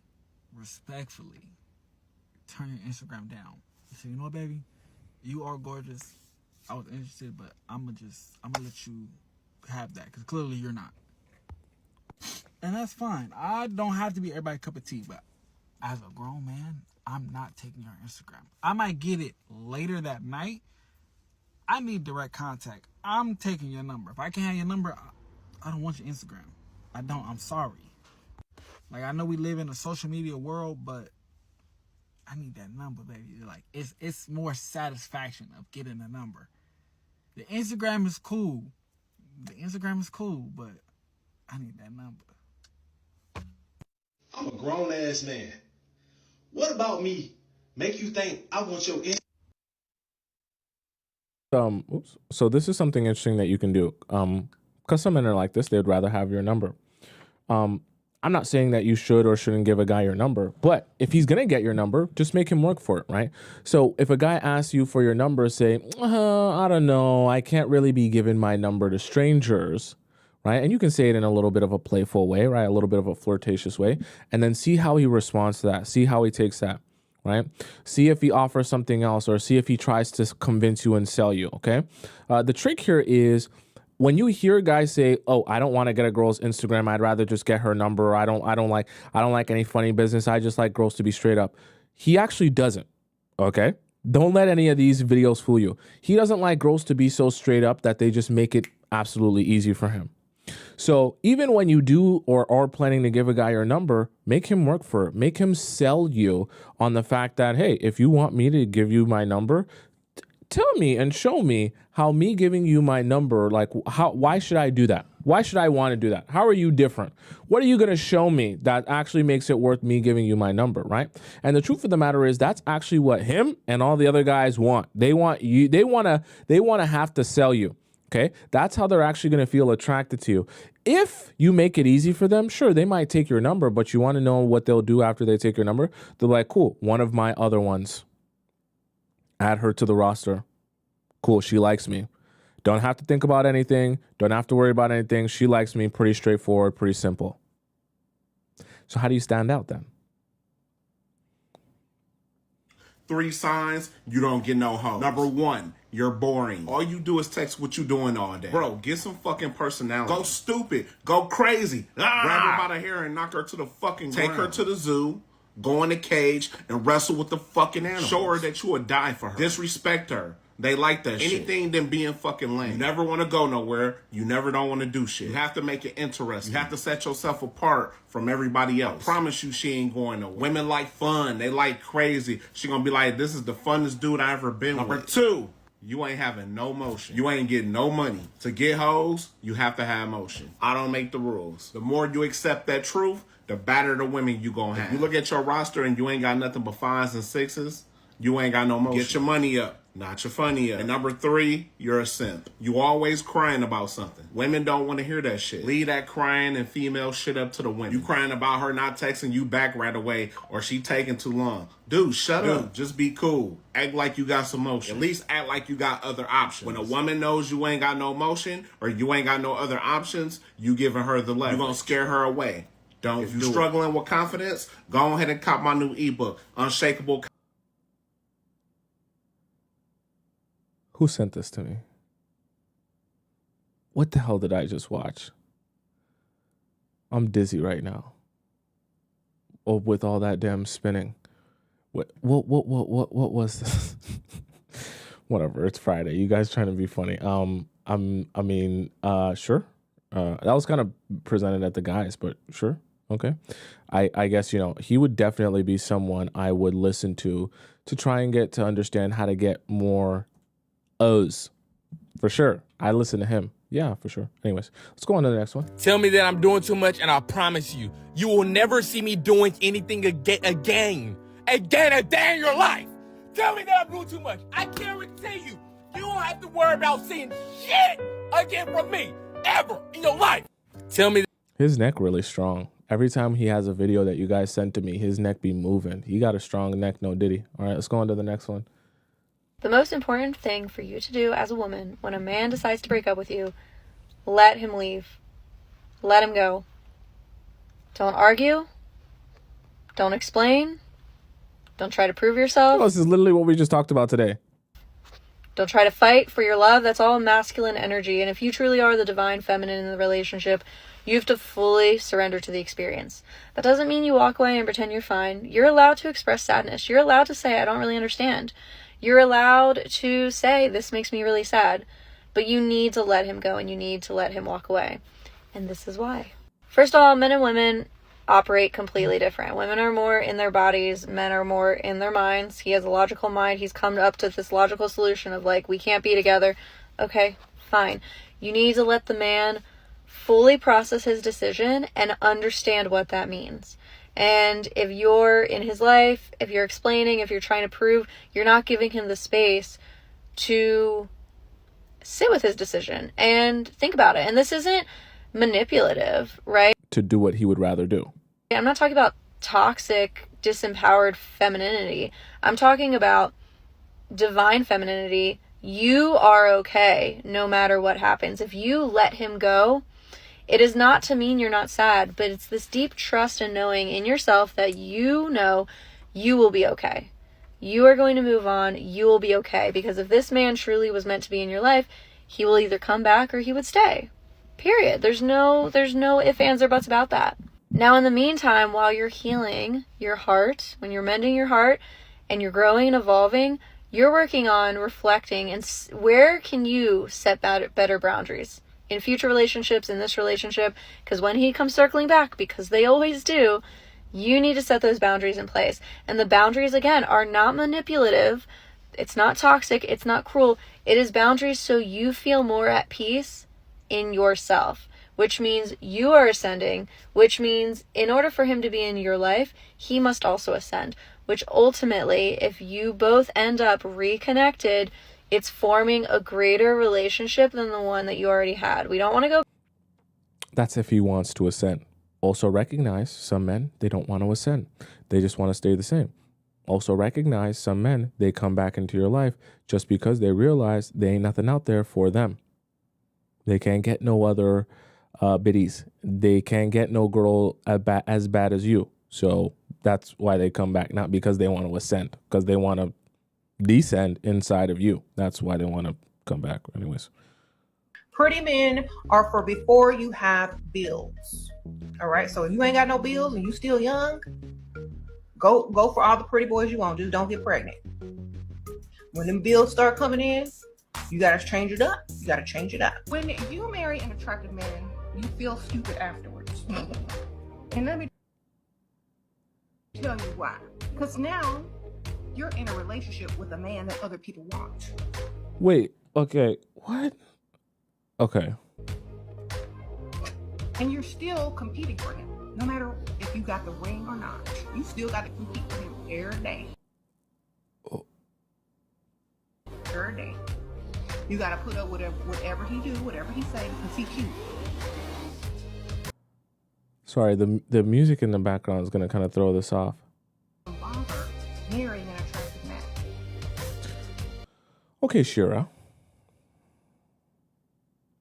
Here's my thing with that.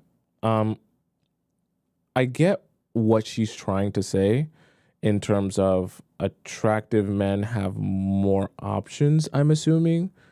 Okay, so what I've kind of learned from my estimation, obviously I don't know Shira, but from what I've in watching her videos, I think what she's trying to steer you towards is trying to get you in a relationship where a man loves you so much more than you love him that he'll spend money on you. He'll literally just do anything you want. Like he'll crawl at your feet, he'll lick the bottoms of your feet, he'll lick your toes, suck your toes, do whatever, okay? Because he just loves you so much. So she's like telling you, find the guy who gets money, but he's ugly and has very little other options. That way he'll lick the bottoms of your feet and crawl on glass for you. I guess for some people that might work, but I'm sure, you know, at least I'm assuming for some of you, you also want to be fairly attracted to your man. You don't want to be counting ceiling tiles while you're, you know, intimate with your man because you're so bored or he's so disgusting that you can barely even look at him. So I feel like there's a little bit of a balance there. Where in the process of you vetting guys and building relationships, you kind of find someone that is a provider and a protector that has the qualities you're looking for, but is still like attractive to you. Because I personally, just me, okay, sure, it might be different.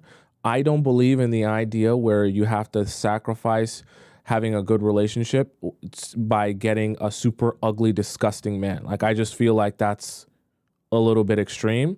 And you also deserve happiness intimately, where you feel attraction and your insides get lubricated and you know, like, you feel good about being with your man. Like, you should want and desire your man. I don't think that that's a fair trade to say, okay, I get him to provide and spend money, but now I'm dry as the Sahara Desert and I'm fantasizing about other men instead of my man because he's so ugly and disgusting.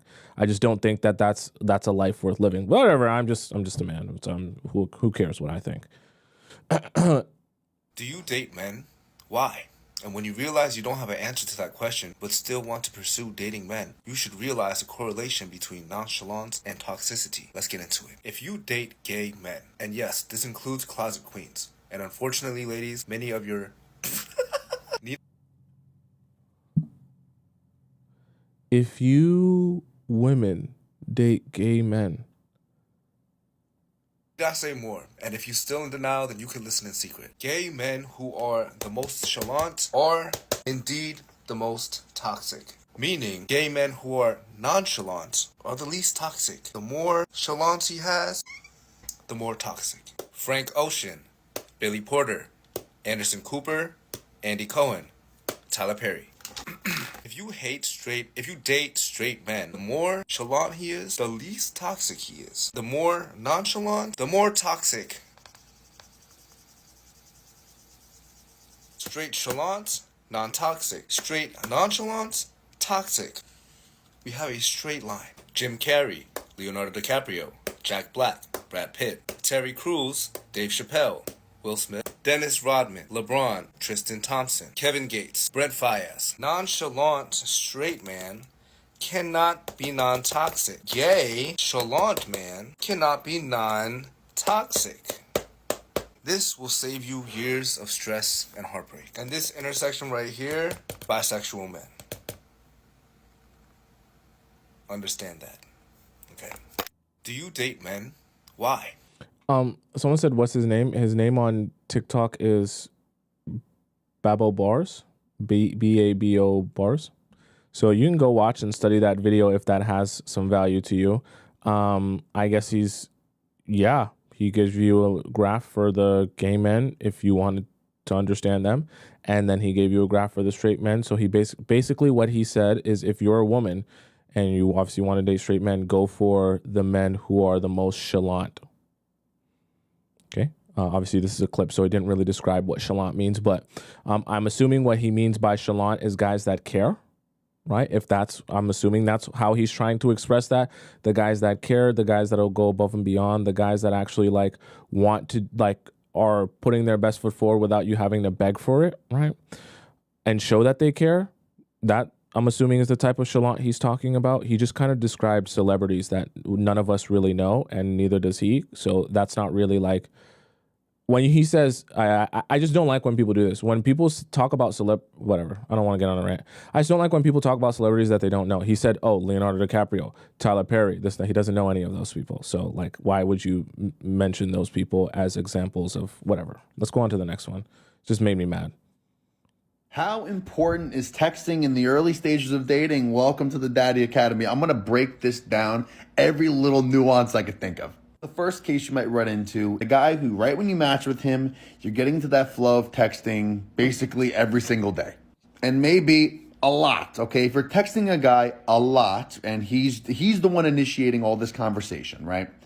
You have to be very careful there because now we are teetering on love bombing. My recommendation here is to really only text within certain periods of time throughout the day. Because you might like the text, but we just have to be very careful because we don't know this guy yet. So we have to control the timing of communication until you've spent enough time in person to know, okay, this is a true relationship that is developing through in-person time. My recommendation is no texting before 10 a.m., no texting after 9 p.m., and during the workday, keep it maybe 3 back and forths tops. You have to manage this and you have to keep it really rigid until enough time has gone by where okay, this isn't love bombing, because you have to protect yourself. You have to protect yourself from getting too hooked to this communication style and to somebody who, quite frankly, you don't know yet. The second case you might see is a guy who isn't really texting you, right? Setting up the dates, he's consistent, but he's not texting you. Within the first 3 dates, I am totally fine. I actually think it's a green flag if the guy isn't texting you a lot in between the dates, as long as he is very consistent in planning those dates, back-to-back weeks, boom, boom, boom. And the energy you're getting on the date is extremely positive. To me, this shows a guy who understands that the kiss of death for men is being too needy and texting too much, right? A woman can very easily get the ick if she's not a big communicator and a guy tries to go all in on the texting. So within the first 3 dates. Also, the kiss of death for men and their desire for you is to cover themselves with your essence in the first week that they can't even breathe, and then by the second week they're sick of you. The more mature men that are in the dating world, they also understand that if I do too much too early, I'm also, for myself and my desire for that woman, I'm going to be overstimulated and not have any desire left for the rest of the relationship. I'm cool with there not being a lot of texting other than planning the dates and maybe just a little chit chat, callbacks to some jokes you guys had on the date, maybe send you like a funny meme, shit like that. Like, I'm totally fine within the first 3 dates, that being the extent of the phone communication. But after 3 dates, between dates 3, 4, 5, that is when the texting should start to pick up, because you've proven to each other, hey, we've gone out 3, 4 times. We obviously have a connection here. And how do you build on that connection? Through the phone and those little check-ins. How you doing today? What's your day like? Stuff like that. Men understand that. So if you're going on date 6, 7, 8 with a guy and you're still not texting during the week at all, that's a red flag in my opinion. That's a guy who is kind of bizarre, but breadcrumbing you with in-person time because he likes hanging out with you, hooking up with you, but he doesn't want to give you that texting, because once he gives you that texting, then there's the expectation that you guys are in a relationship or building towards one. So that's why it's very important. After date 3, 4. Here's the problem though. And this is the thing that you can kind of become too confused about, where you just don't know where to go. If a guy, you have to understand what your priorities are as a woman. Your priorities as a woman is always going to be to get a guy to be intentional enough with you that he wants to spend as much quality in-person time with you as humanly possible. The reason that I say that is because anything outside of that is a waste of your time, in the sense that him being a better texter to you for your relationship is not actually going to help your relationship. Him being a better phone caller is not really going to help your relationship. The only thing that really matters is whether or not he's capable of planning and scheduling dates with you to see you more often in person. That's where you're really going to have the deepest bond there. So the reason I say that is because if that's one of your main priorities and the guy that you're talking to still on date number 6 or 7 is not really texting you in between the dates, but still planning those dates on a consistent basis, and you're having a good time, recognize that your priority here is having a good time with him in person and not being a great texter. And that you will be happier if you're in a relationship with an intentional guy when it comes to going out on dates and seeing you and spending time with you than you will be with the guy who's a great texter. So that's why I say kind of understand, like, yeah, maybe sometimes guys won't be absolutely perfect in one place or the other, but there is a particular area that is most important to you and what you need. Or the texting starts to pick up. So it can be slow and steady, but it should pick up, because that shows that your connection is starting to grow. The trajectory of the relationship is an upward one. You might have the case of the guy who is the bad texter, right? Maybe everything's great in person, and now you're on date 5, and it's like, I still can't get the texting out of him. Like, what the fuck do I have to do? And now you're getting anxious. The first thing to do is you have to bring it up in some capacity, but we don't want to bring it up like this big dramatic thing at this point, because you're still very early. You're still like within the first month of knowing him. So you want to just joke about it, really, like a really light joke, but coming from a place of confidence. Like, you're confident, but you're just kind of calling him out like, where the hell are you every day? Like, you'll know how. I disagree with Nico on this, and I love Nico. Nico's a great guy. We got to have him on the show. I disagree with Nico on this because by the time you start joking on it, it makes it seem like you're bothered. And also, what is it actually meant to do? Even if you joke about it, what are you trying to accomplish? Getting more text from him throughout the week? What is that supposed to accomplish for you and for your happiness? It's just text, okay? I am here in your life. It's your big brother, right? trying to help you detach yourself from things that don't matter for you, for your happiness in a relationship, and get you focused on the things that matter the most. I know some of us, we all love texting, and texting can be important to us and things like that. However, you will not be satisfied in a relationship just because you have great text conversations.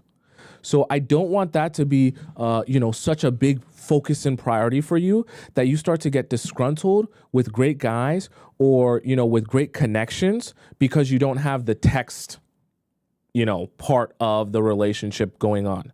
And because you're like, oh, it's 2024, we should have the same type of banter we have in person is the same type of banter we have over text. Well, when you get married to him, are you going to be texting him all day, every day? Or are you going to be seeing him and living with him all day, every day? So wouldn't it be more important that your banter and your back and forth is better in person and consistent in person than it is over text? So you have to understand, what are you actually striving for here? Okay? How to do it in a way that's natural to you. But first things first, you have to sort of bring it up. You have to bring it up because a man who is really serious about you and wants it to work out, once he knows that there's a concern that you're having, he is going to address it. He does not want you worried about his feelings for you, or he doesn't want you worrying that he might not feel the same way. So if you bring up something like that, even if he is a bad texter, he's at the very least going to meet you in the middle, and you're going to feel way better about it. If you bring it up and he doesn't change and another month goes by and there's no change, that is a bad trait to have in a partner. Okay. I'm glad Nico said this. I'm going to leave you guys a little fun fact about me, and we're going to use me as an example in this scenario. I'm a bad texter. Okay. I'll let you guys in on a little secret about me and my life. I'm a very bad texter. I'm not good at texting. I'm a great person. I'm not good at texting. It's not that I don't care about people. It's not that I don't like people. Texting just doesn't stimulate me or stimulate my mind, no matter who it is. Okay. And so I say that to say, when I am talking to someone and someone might, even friends might be like, oh, you're such a bad texter, da, da, da, da. For me, and I'm telling you, as a bad texter, my ability to text someone back within an hour, 2 hours, 30 minutes, 5 minutes doesn't at all correlate to my desire, attraction, or, how I feel about that person or that friendship. Not even in the slightest, okay? In fact, there are some people that I love dearly and care about dearly that I'm not great texters with. Okay. But if I spend time with them in person, you'll see me asking them questions as if I haven't seen them in 30 years. And I'm just yapping like yapping my brains out with them. Okay. And so I just say that to say, as a bad texter, hearing this from a guy that's a bad texter, understand that there's not always a correlation between if a guy is not texting you, that means he's completely uninterested in you. So some men that are great in person with you, I want your focus to be more on that than to be on, oh, I guess even though we're having great in-person conversations, since he's not texting me, I'm assuming something's wrong here. Because especially for guys who are bad texters, when you call them out on being a bad texter, they might improve a little bit or maybe a little bit for some time. But truthfully and honestly, most of those bad texters are just gonna, revert back to what they're regularly used to doing. Okay. Unfortunately, right? People usually just revert back to their default settings. So calling a bad texter out on being a bad texter, telling you as a bad texter, doesn't really end up doing anything. Okay. Anyone that called me out on being a bad texter, I might have changed for a bit and then I went back to doing what I was doing. But I still love those people. Okay.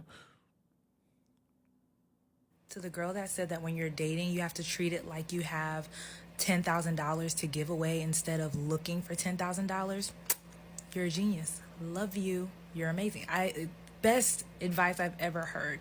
So tonight I went out just to grab a little drinky drink before I went and did my grocery shopping and prep for the week. And I was surveying the land as one does. And I was like, who do I want to give $10,000 to?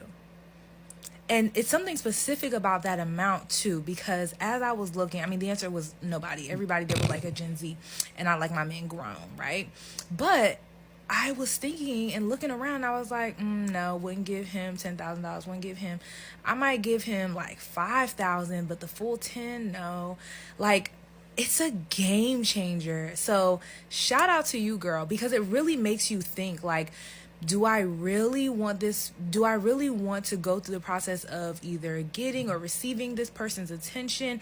Or is it just that, like, I'm bored and I'm just giving my number out, which I don't, right? And I don't think most women do. I don't think we just give out our number just to give it out. But my point is, there are some people that I may have given my number to that, like, I wouldn't have given them the full 10K. They were just a 5K-er, right? So I really love that idea. Shout out to her. If I find her again, I'll tag her. So again, the principle is, when you are out somewhere, you are looking for Why someone does somebody say in the chat I'm more like Oprah? Y'all, to give $10,000 to. You're not looking for someone to give you $10,000, because that mindset of giving you $10,000 puts you in a place of like, oh, I need this thing, right? I need it. It puts you in a mode of like desperation, which I don't. yeah, and like scarcity.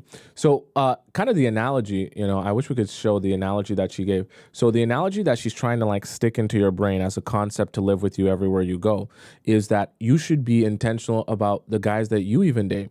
And even though the process of dating is very much, for the most part, men approaching you and asking you out and things like that and asking you out on a date, when guys approach you and you have conversation with them or you get to know them and you ask them questions like I tell you to do, you then start learning about them. But when you learn about them, you then decide, do you fit the criteria that I'm looking for? Because I also have criteria. And more than it's about if you like me and you approach me because you like me, it's actually even more than that about, do I like you, think you're interesting, or do you fit the criteria that I have for a man? Because if you don't fit that criteria, then I'm not even going to bother entertaining you. That's what she means by the think of yourself as giving away $10,000. Like, who do you want to give it away to? Because then your focus isn't on, oh, I want to be likable to you or anyone that comes up to me. Your focus is on, when you come up to me, do I even like you?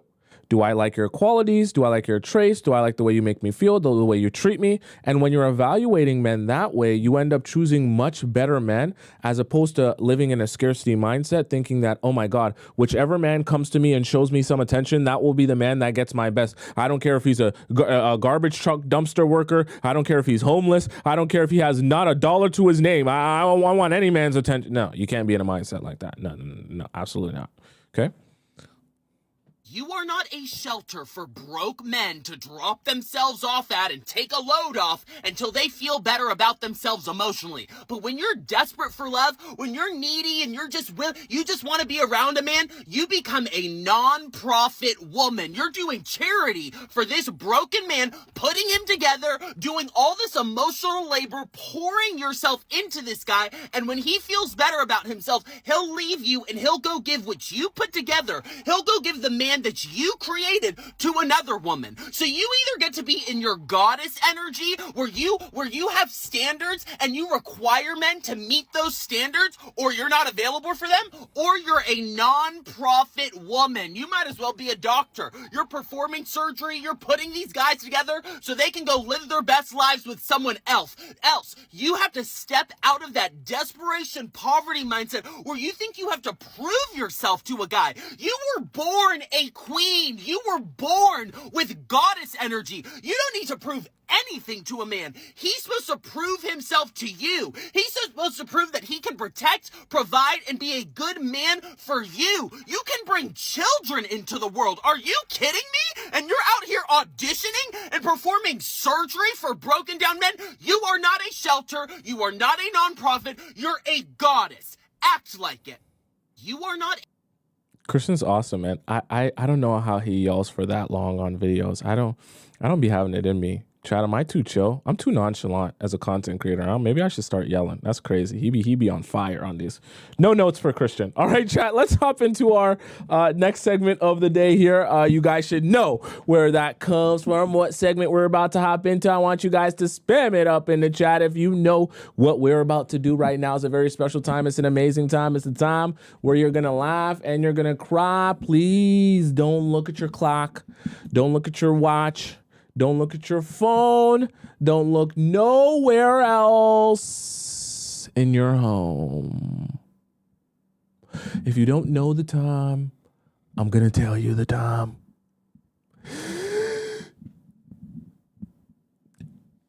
It's 9:30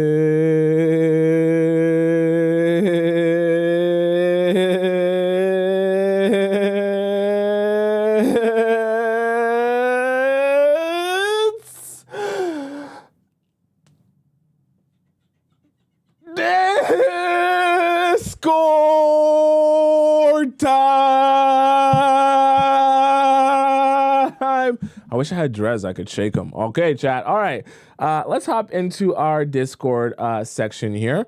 For those of you who are unaware of what Discord time is, I'll explain it to you real quick. Discord time is essentially where all the amazing members of our Players Club community get an opportunity to ask me a question about their situationship or relationship, and I answer it live on the show. You get my advice live on the show. Now, different ways to send in your question. I'm going to go through them real quick, and you can choose which one you want to do. Now, we have our free relationship advice forum here in our Discord, which you can access through the link in my bio on TikTok or the link in my description on YouTube. Go into our Discord and then just drop in your question here. Now, obviously, there are some highlighted that I have to get to before I can get to yours. So I probably won't be able to get to yours today or tomorrow, unless you send in your question to our premium relationship advice forum, which is essentially the same as our free one, except when you donate to the show, you put your question in here and you get an opportunity to skip the line, because I do these before I go into our free section. So these are like priority messages. Now, the way that you do that is by going into the link in my bio on TikTok or the link in my description on YouTube. Click where it says premium Discord relationship advice question. And then when you go there, you donate to the show, and then you put in your Discord username and the title of your question. It'll prompt you to do that with your message. It won't let you send in the donation without it. And then I get a notification on my phone, and I'm able to see and confirm that that's you and that's your message, and that belongs to you. That way we make sure that everyone in here actually is supposed to be in here, okay? Now, there's a third option to send in your question if you don't want me to be answering your question on the show, because everyone obviously is going to watch it and see it. You can also send me in a private relationship question. That link is in our Discord. It's also in my TikTok bio, and it's also in my YouTube description. Click where it says private relationship advice. You send in your question with your donation, and then I answer your question with a voice message, and I send it back to you via your email address. Okay, let's get started with our first premium question of the day here, which comes from Angela Gem. Okay, so Angela Gem says, my best friend is insane. Okay.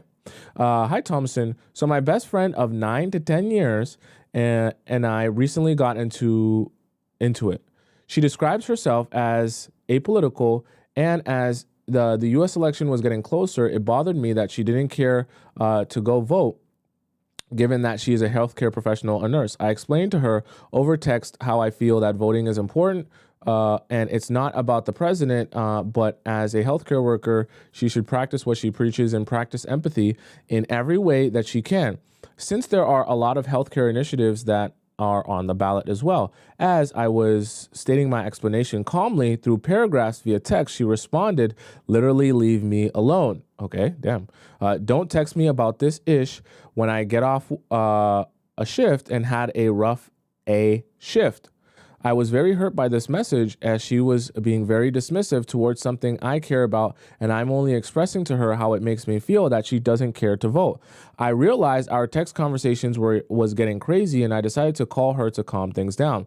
As I was calling her, I realized she blocked me, and it was confirmed that she blocked me because she stopped sharing her location with me, and every time I called her, it would go straight to voicemail. But it would ring if I blocked my caller ID. Oh, okay. She has never done this before, so I contacted her mom to see if there was something that was going on in my friend's life. Okay. I'm pretty sure she made it pretty clear she doesn't want to talk to you, but okay. Where this situation might have triggered something. Okay, so maybe you're thinking that maybe it stems from something else. Her mom said no, nothing is going on that she's aware of. And when I explained to her what happened, she explained how I probably caught my friend at a bad time and she shouldn't have had disrespected me like that. I expressed to her mom, okay, so you're actually kind of doing the over-explaining, but in a friend sense. Okay, because her mom. Okay, her mom can't do nothing for you if your friend doesn't want to talk to you. I expressed to her mom that I don't want to be friends with her if she's going to keep disrespecting me like that, and it's sad how I am always there for her when she's going through rough times, but when I have something to talk about, she's too tired for her job or she's very dismissive. Her mom said that she would try to talk to her since I literally can't contact her since I'm blocked. So this is kind of an example of when someone shows you that they don't want to, talk to you, be around you, be friends with you, just accept it. And I'm not saying that you're a bad person for reaching out and trying to, see if your friend's okay or whatever.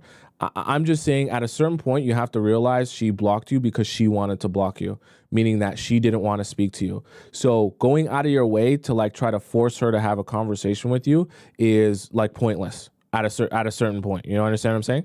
About a week later, my best friend called me, but I was studying for my upcoming exam, so I didn't answer since I knew that I didn't want to rush our conversation. I texted her a few days later, apologizing for missing her call, and I would like to have a phone conversation after this week, since I just want to rest after having 7 exams, 7 weeks in a row. She didn't respond to my text. I sent a follow-up text message today asking if she was free on Monday, and still no response.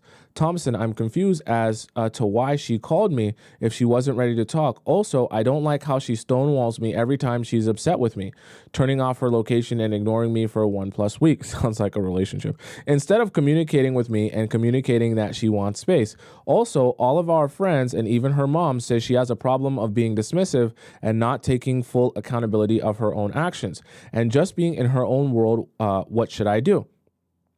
And if she responds to me, well, when should I give up, given that we were best friends for almost a decade? Okay, so I'll never advise you to just abandon a friendship with another woman just because of a disagreement. But what I want you to understand here, Angela, is I also have had friends that I've been friends with for like close to that amount of time.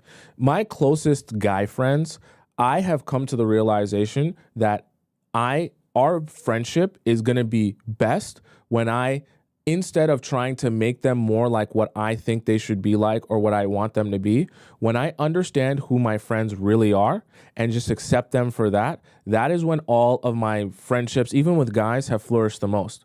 I have friends that are toxic. I just let them be toxic. I don't try to change them. I have friends that are great guys. They do this and they do that. I just let them be them. I have friends that love to argue. I just let them be them. I have friends that, they think this way about this thing or think that way about that thing. I just let them be them and go about their life how they want to go about their life. Okay. The reason I say that is because you have to almost like compartmentalize your relationships and even your friendships and understand that like my job as your friend is not to try to turn you into me or turn you into who I want you to be or believe you should be. My job as your friend is to accept you for who you are. And if I don't like who you are, then I don't make you my friend. But if you're my friend, then I love you for you just being you. I don't come around you and tell you all the ways you need to be someone else, because it's the same thing as being in a relationship with someone. You get in a relationship with them, and then as soon as you get into a relationship with them, you say, oh, I don't like you as you, though. I want you to be like this person or that person or like this person I saw on Instagram. It's like, no, you got to accept. If you want to be with that person, you accept them for being them. So it's the same thing with your friendships. If you don't like that she's dismissive and she doesn't take accountability, I'm not saying that you're wrong in that, but if you really don't like that, then don't be her friend. But if you've already, I'm sure in the 10 years you've been her friend, you know her patterns. So you know how she responds to a lot of things. You know what she's most likely to do in certain situations. This, I'm sure even with this isn't like new to you in terms of her response to you randomly. I know blocking you is new, but in terms of her response to you, I'm sure you know certain things will upset her, certain things will have her triggered or act in a certain way. So I say that to say, rather than trying to convince her to be someone different, why don't you just say to yourself, okay, you are you. How do I either figure out how to work with you so that we can both be friends and come to an understanding and be cool, or figure out how or realize that maybe our friendship isn't just going to work out, right? I have other friends, they're alpha males, right? They want to be alpha males. They want to run things. They want to say what they want to say, act how they want to act. They don't want disrespect. But even I had to sit some of my good friends down and say, look, I understand, you have a type A personality. You like to be the big dog and things like that, but I'm that same way. That doesn't mean that we can't be friends, but in order for us to coexist, there has to be mutual respect. It's not always going to be how you want things to be. You get to speak up and nobody says anything. And it's not always going to be how I want it to be. I speak up and no one says anything. We're going to have to find a way to compromise and work with each other where there's mutual respect. Everyone gets to share their opinion and point, and we work together to come to solutions and do things, right? And so with your friends, you're just going to have to understand that if you can't accept them for who they are, or it's just not working, then it's just not working. You're not going to convince her or call her on the phone and convince her to be someone different, right? Let's go to our next question here. Oh Wow says, hi Tommy. Oh, this is Devastated Part 2. Oh Wow says, hi Tommy. Thanks for your reply yesterday. Been dating a guy for 5 months. We aren't official yet, but have been having pineapples. Found out he is on Tinder while on a trip and is ignoring me. Oh yeah, this was your story. Okay, so that was kind of like the brief synopsis. I have not disclosed that I found out he's on Tinder yet. Hallelujah. Good. It's good to keep your cards close to your chest so you have all your information. Can you please address the following? How should I proceed? Isn't it cheating? He's obviously trying to find girls to sleep with, which means the chances are he already has. How can I do this and live? How can guys do this and live with themselves? How does he view me to do something like that to me? Why does he insist on me being loyal, consistently making hints and jokes about it? How am I only his when he's doing that behind my back? Why does he portray himself as good, kind, loyal, and a moral guy when he's obviously not? The simple answer is because lying is easier than telling you the truth, because lying to you will get you to believe in something that is a dream. So here, oh wow, I'll give you like real actionable items to do here. You have two options. Either you're going to want to continue on with this and you want to gather more information here, in which case you're not going to address the fact that you met him on Tinder. Instead, when he comes back and you have a conversation with him, your job would be to ask him where he stands and what he is foreseeing for the future and what he's feeling now in terms of himself and maybe what he wants in a relationship sense, right? You're going to be asking a lot of questions to see where his mindset is at.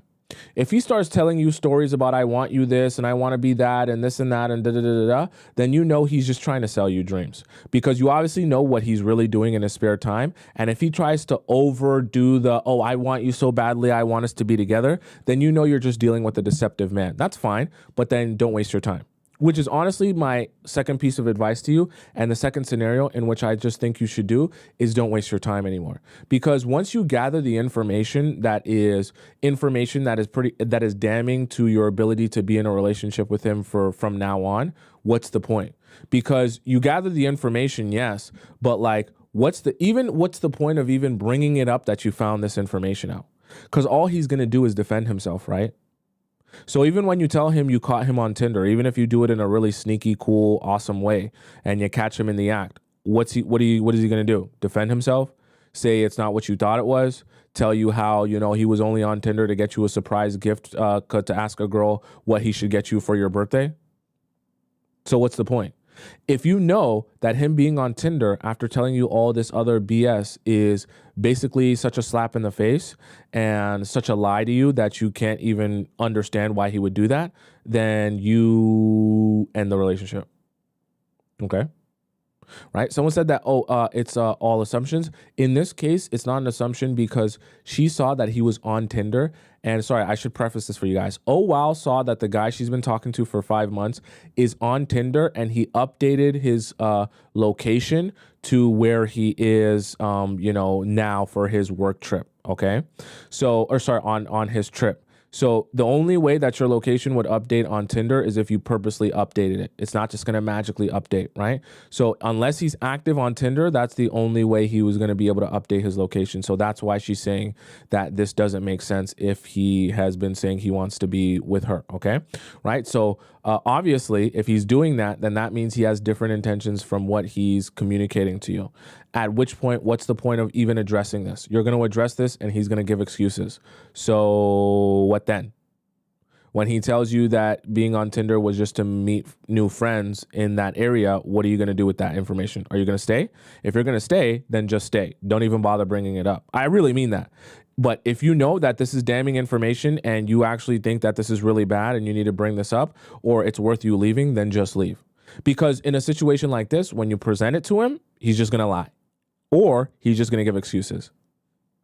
So you almost have to, like, when you choose to either crash out or, address a man, you kind of have to already decide to yourself what your end goal is going to be. Whether you're just going to, if you just want your, to get your ish off and, just really stick it to him for one last time. I caught you in this. I caught you on Tinder. Ha ha. You stupid. You thought you played me. I'm gone now. Right? If you just want to do that, sure. Get your last word in, like you're, in a movie.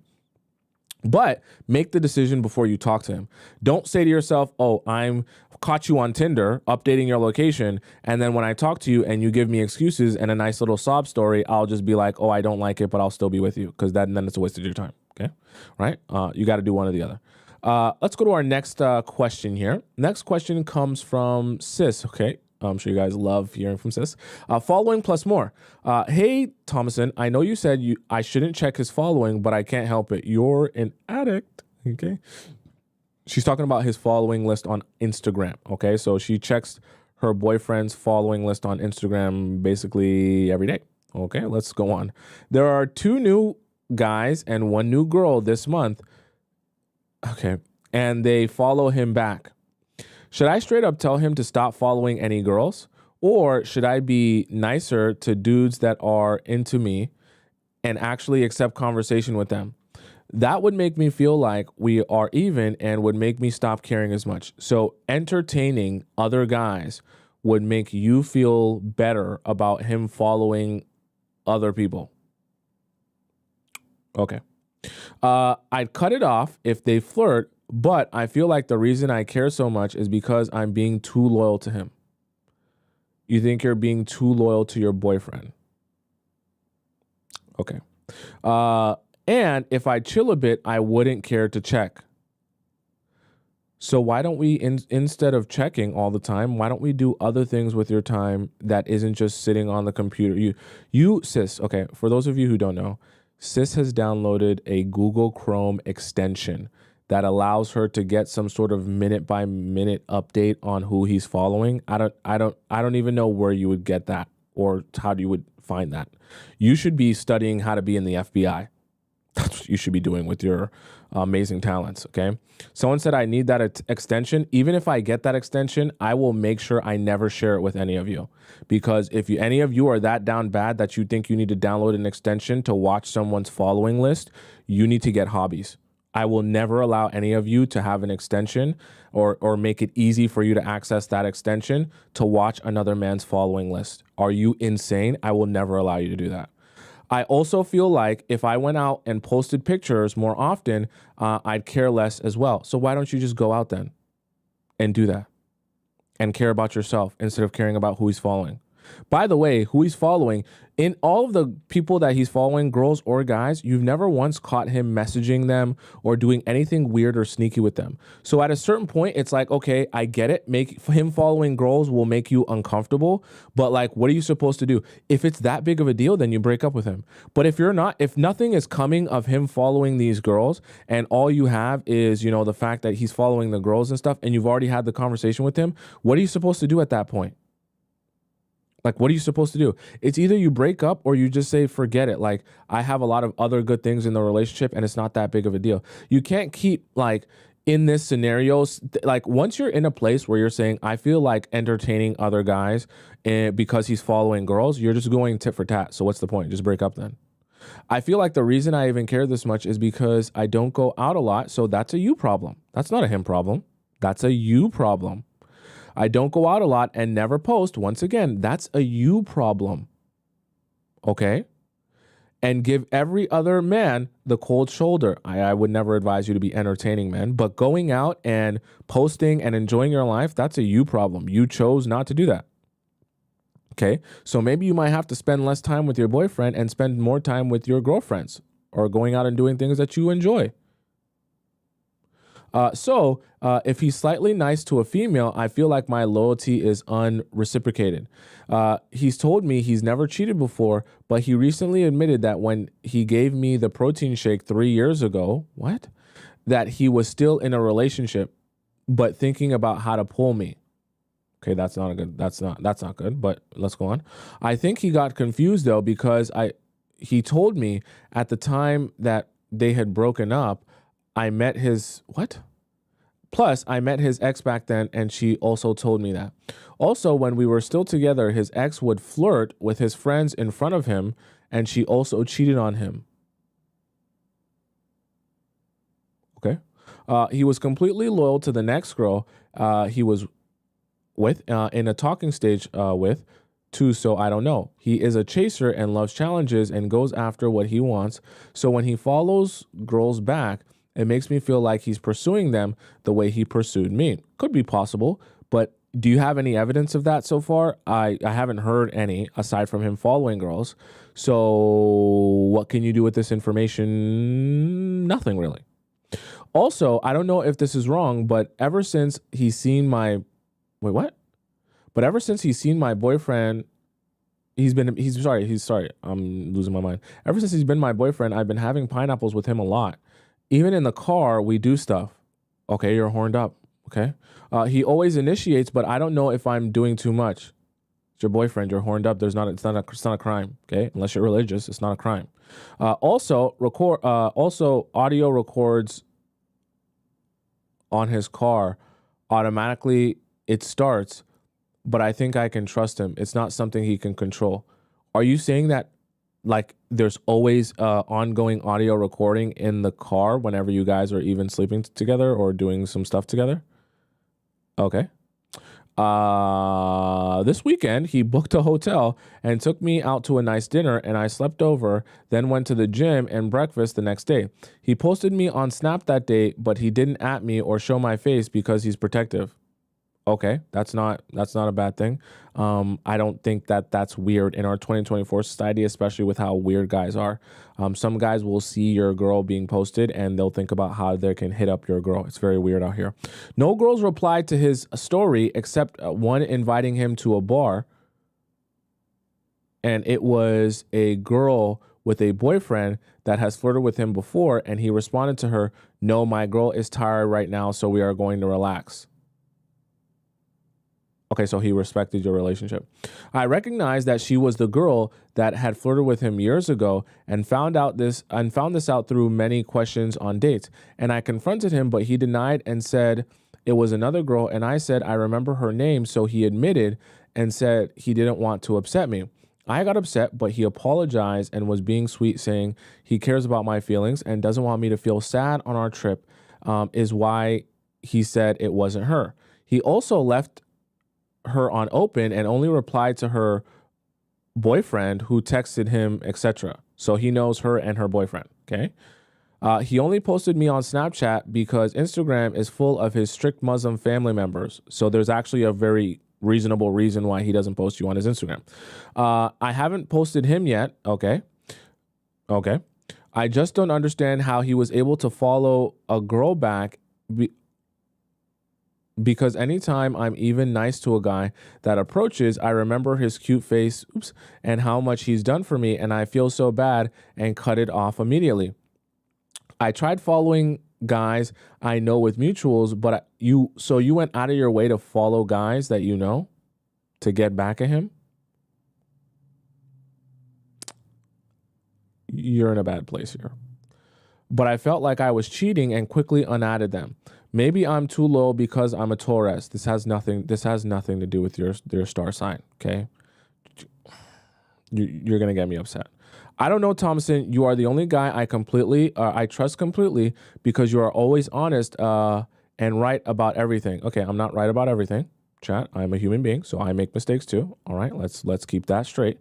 I think also watching Love Island and seeing how unloyal men are and how quick they switch up is messing with my brain, making me think he will do the same even though he's my boyfriend. Okay, you're not on Love Island, all right? You're in real life. Love Island is a show with producers and directors and scripting, okay? So that's not real. I'm going to tell you that right now. Logically, I know I shouldn't be insecure, but I am always on edge, expecting the worst because my ex moved on to another country for me. What? Would write me love letters and still cheated many times, even though I had offered to have pineapples with him. Oh, so now, like, we actually got to the bottom of why you're so paranoid. So I'm always paranoid. You never said that before. I found out he cheated after we broke up. He is also a corn addict. Nice. Though my man doesn't even watch corn. Also, was I wrong for the sleepover? No, he's your boyfriend. It's fine. But just don't do that too much. It was also a lot of time. We are still on month 4 of dating.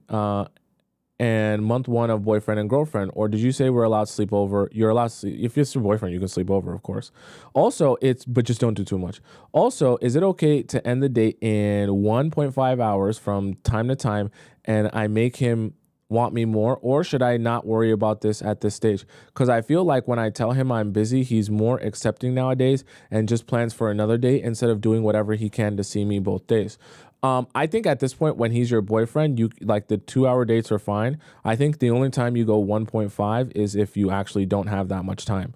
But I don't think you need to be that strict on time, because the whole purpose of the time strictness is that eventually you get to the point where he really wants to be committed to you, right? And then from there, you're just maintaining the fact that he continues to pursue you, type of thing. As it relates to this Instagram thing, though, you're going to have to make a decision eventually. Because if you're in a place where you're thinking about flirting with other guys or just entertaining them, being nice to them to kind of get back at him because he follows girls, that relationship's going to go downhill. You either decide to yourself that I don't care about this following thing and I'm not going to allow it to affect my ability to be a good partner, or you decide to yourself, I care so much about this following thing, I'm going to give him an ultimatum. So you might get to a certain point where if this matters to you so much, just give a straight ultimatum. Okay. I don't advise it, but if you're in this position where you can't stop thinking about it and it's all you can ever focus on, then give an ultimatum. Either you stop following girls or I'm just going to break up with you, and just leave it at that. If you're in that much of a desperate situation, but whatever you choose to do and whatever he chooses to do, stick to it. So if you tell him, look, I don't like this following thing. If you're going to be doing it, I can't be with you. And then he does it again, just end it. Okay. So if you give that ultimatum, you actually have to follow through with it. That's going to be the last straw. That's basically, it's now or never type of thing. But if you're like, I'm nervous about an ultimatum, I don't really want to do that, all that other stuff, I don't think it's that big of a deal, then just forget about it. Like, forget about it in the sense of forget about even mentioning this Instagram thing, delete your Chrome extension, just stop doing that. What you need to do is go out and have some you time. I think a lot of your time is spent in school, because you're in med school, I believe. You're in med school. A lot of your time is spent studying and then spending time with him. So where are your girlfriends now? Where is your other life? I know you're in school, so your family's not going to be as big of a part, right? But there should be other aspects of your life than just going to class and studying and then him. Let's have some girlfriends in there. Let's have some times where you guys go with your girlfriends to go out to eat, do some fun stuff, go to the gym together with your girlfriends. It shouldn't all just be focused on him and your man, okay? You should have other sources of happiness outside of just your man, okay? That's very, very, very healthy, all right? And I think that might be what you're missing here, is the ability to spend some time with people that aren't your man, which is why you're feeling like he's your only source of happiness, all right? Let's go to our next question here. Our next question comes from Allie. Okay, this question is titled "Sticky Man." Is this a dirty question? Chat, if you're under 20 years old, just in case, get out of the show. Okay. Back in March, I briefly met a man when we bumped into each other, and he followed me into a store. Did you meet Ted Bundy? He asked for my number. I gave him my social media instead, and I wasn't comfortable sharing my number after such a short interaction. A few days later, I accepted his friend request to gauge his interest. Okay. Once I accepted, he started calling me on social media and sending me persistent messages, even when I ignored him. This is going downhill very fast. I occasionally replied, but mostly kept my distance. A few months later, I gave him my phone number, which I now regret. Since then, he's been love bombing me, calling me his queen, saying I've stolen his heart, and insisting I'm his future wife.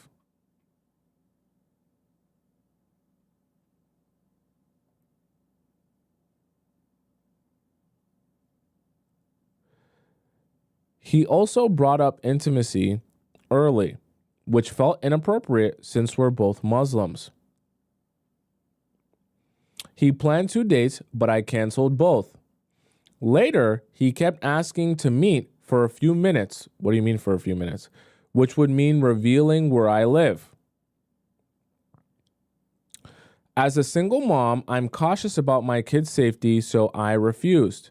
He even mentioned going back to where we met, which made me regret telling him that's my area.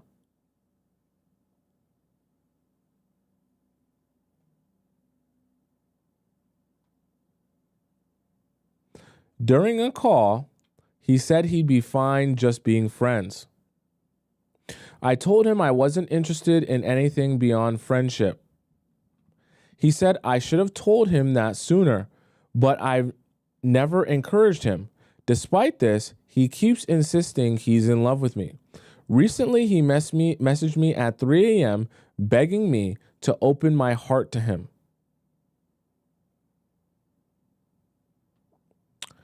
Two days after ignoring him, I saw him at the store where we met.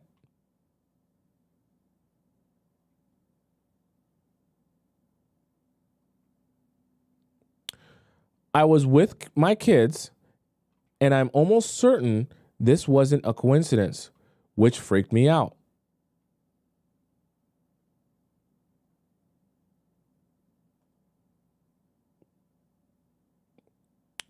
For context, I'm a single mom of 2 in my early 30s, and he's a single dad of 2. How does he even have the time to be doing that? He's over 36, and he's been single for 7 years. He claimed his ex would give glowing recommendations about him, but when I asked why is she married now to someone else, he said they couldn't agree on something. What was the something? Is this normal? He barely knows me, but seems infatuated with my looks. You got that dump truck going on? Is that dump truck flowing side to side in the grocery store? Is that what's mesmerizing him? Why is he acting like this? And is trying to present himself as the perfect husband. This feels unsettling, and I don't know how to handle it.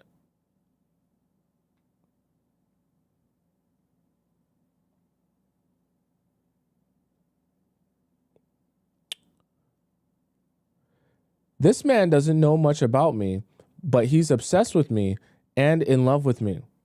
He has fallen in love from the chase. I'm literally ignoring and only answering whenever I want to. I'm sort of out of reach. He literally asked to just hear my voice if it's 5 minutes a day. He is so consistent with the chase, he calls and texts every morning. He followed me into a superstore and I didn't know, stalking. Okay. Okay, Ali. Here's what you do. I'll make this very simple for you. You never speak to him again, okay? Here's something I want, in all seriousness, I want some of you guys to understand. Some men are going to be trash men because they don't appreciate you. They're not intentional with you. They're not consistent with you, okay? We talk a lot about those men a lot on the show. There are also another side of men who are not going to be what you're looking for, not because they're not consistent with you or don't appreciate you or don't show you attention and things like that, but because they're simply put weirdos. Okay? Not every man is right up here. Okay? Not every man understands social cues, social norms, is capable of understanding how to pursue someone in a way that's appropriate for the fact that we're strangers. Okay? I don't know you. You don't know me. I like you. However, in the process of me pursuing you, there's a healthy distance that I keep, right, in our relationship, or a healthy way to set boundaries in our relationship where I pursue you and show you that I want you without ever making you uncomfortable as a woman. The reason I say that is because the man that you're looking for, you want to look for a man that understands that balance, because understanding that balance will also speak to the future of your relationship, where a man can understand the delicate balance between, hey, when we get into a fight or an argument, when is it the right time to give you space, right? and allow you to think, right? Or breathe if you ask for space? Or when is it the right time to actually, fight for this? And even when I'm fighting for this, when should I stop fighting for it because you actually want me to leave you alone, right? That's a very important part and dynamic of relationships, right? In not overstepping boundaries, even as a man, even when you want to fight for the relationship and you want to be together, allowing someone to breathe and make their own decisions as well, even as a woman, because not all the time you're going to want to hear from him or talk to him. And it's very important that your man understands, like, hey, there are times where no really means no, and no really means give me some space here, right?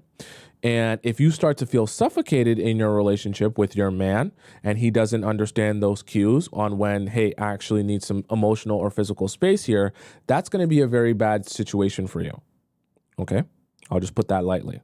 So I say that to say you're best off when you start to notice things like this from the very beginning, or strange behavior that starts to hit you and make you feel a little bit uncomfortable because you feel like, hey, I feel like you're not getting why this is weird and you don't see why this is weird, and you just keep going.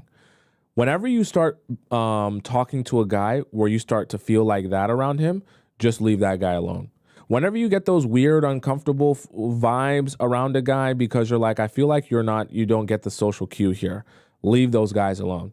Because you're never going to be able to explain it to them if they don't get it already, right?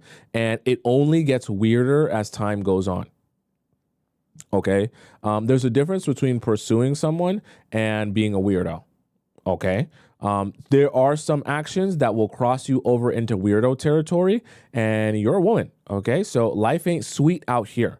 Don't assume, listen, Trey, I tell you, Ali, I'm going to tell you as a man here, don't assume because he's Muslim that means that he's A-okay, he passed the vibe check, okay?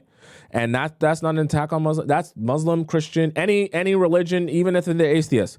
Don't assume because they're your ethnicity, your religion, they speak your language, that they're A-okay, they pass the vibe check, okay? You check everyone at the door, you feel them out, right? Before you allow them to get intimate with you or get close to you. You feel everyone out. Don't matter what the religion, what the race, what the color, whatever, okay? You vet everyone in your life. No ifs, ands, or buts about it. So I say that to say, if you're feeling uncomfy around him, his vibe is weird, he's a little bit off, you're starting to notice some strange things, you're like, if you're saying things like, I went to the store with my children, this is very bad. This is very bad, right? I want to get it here, right?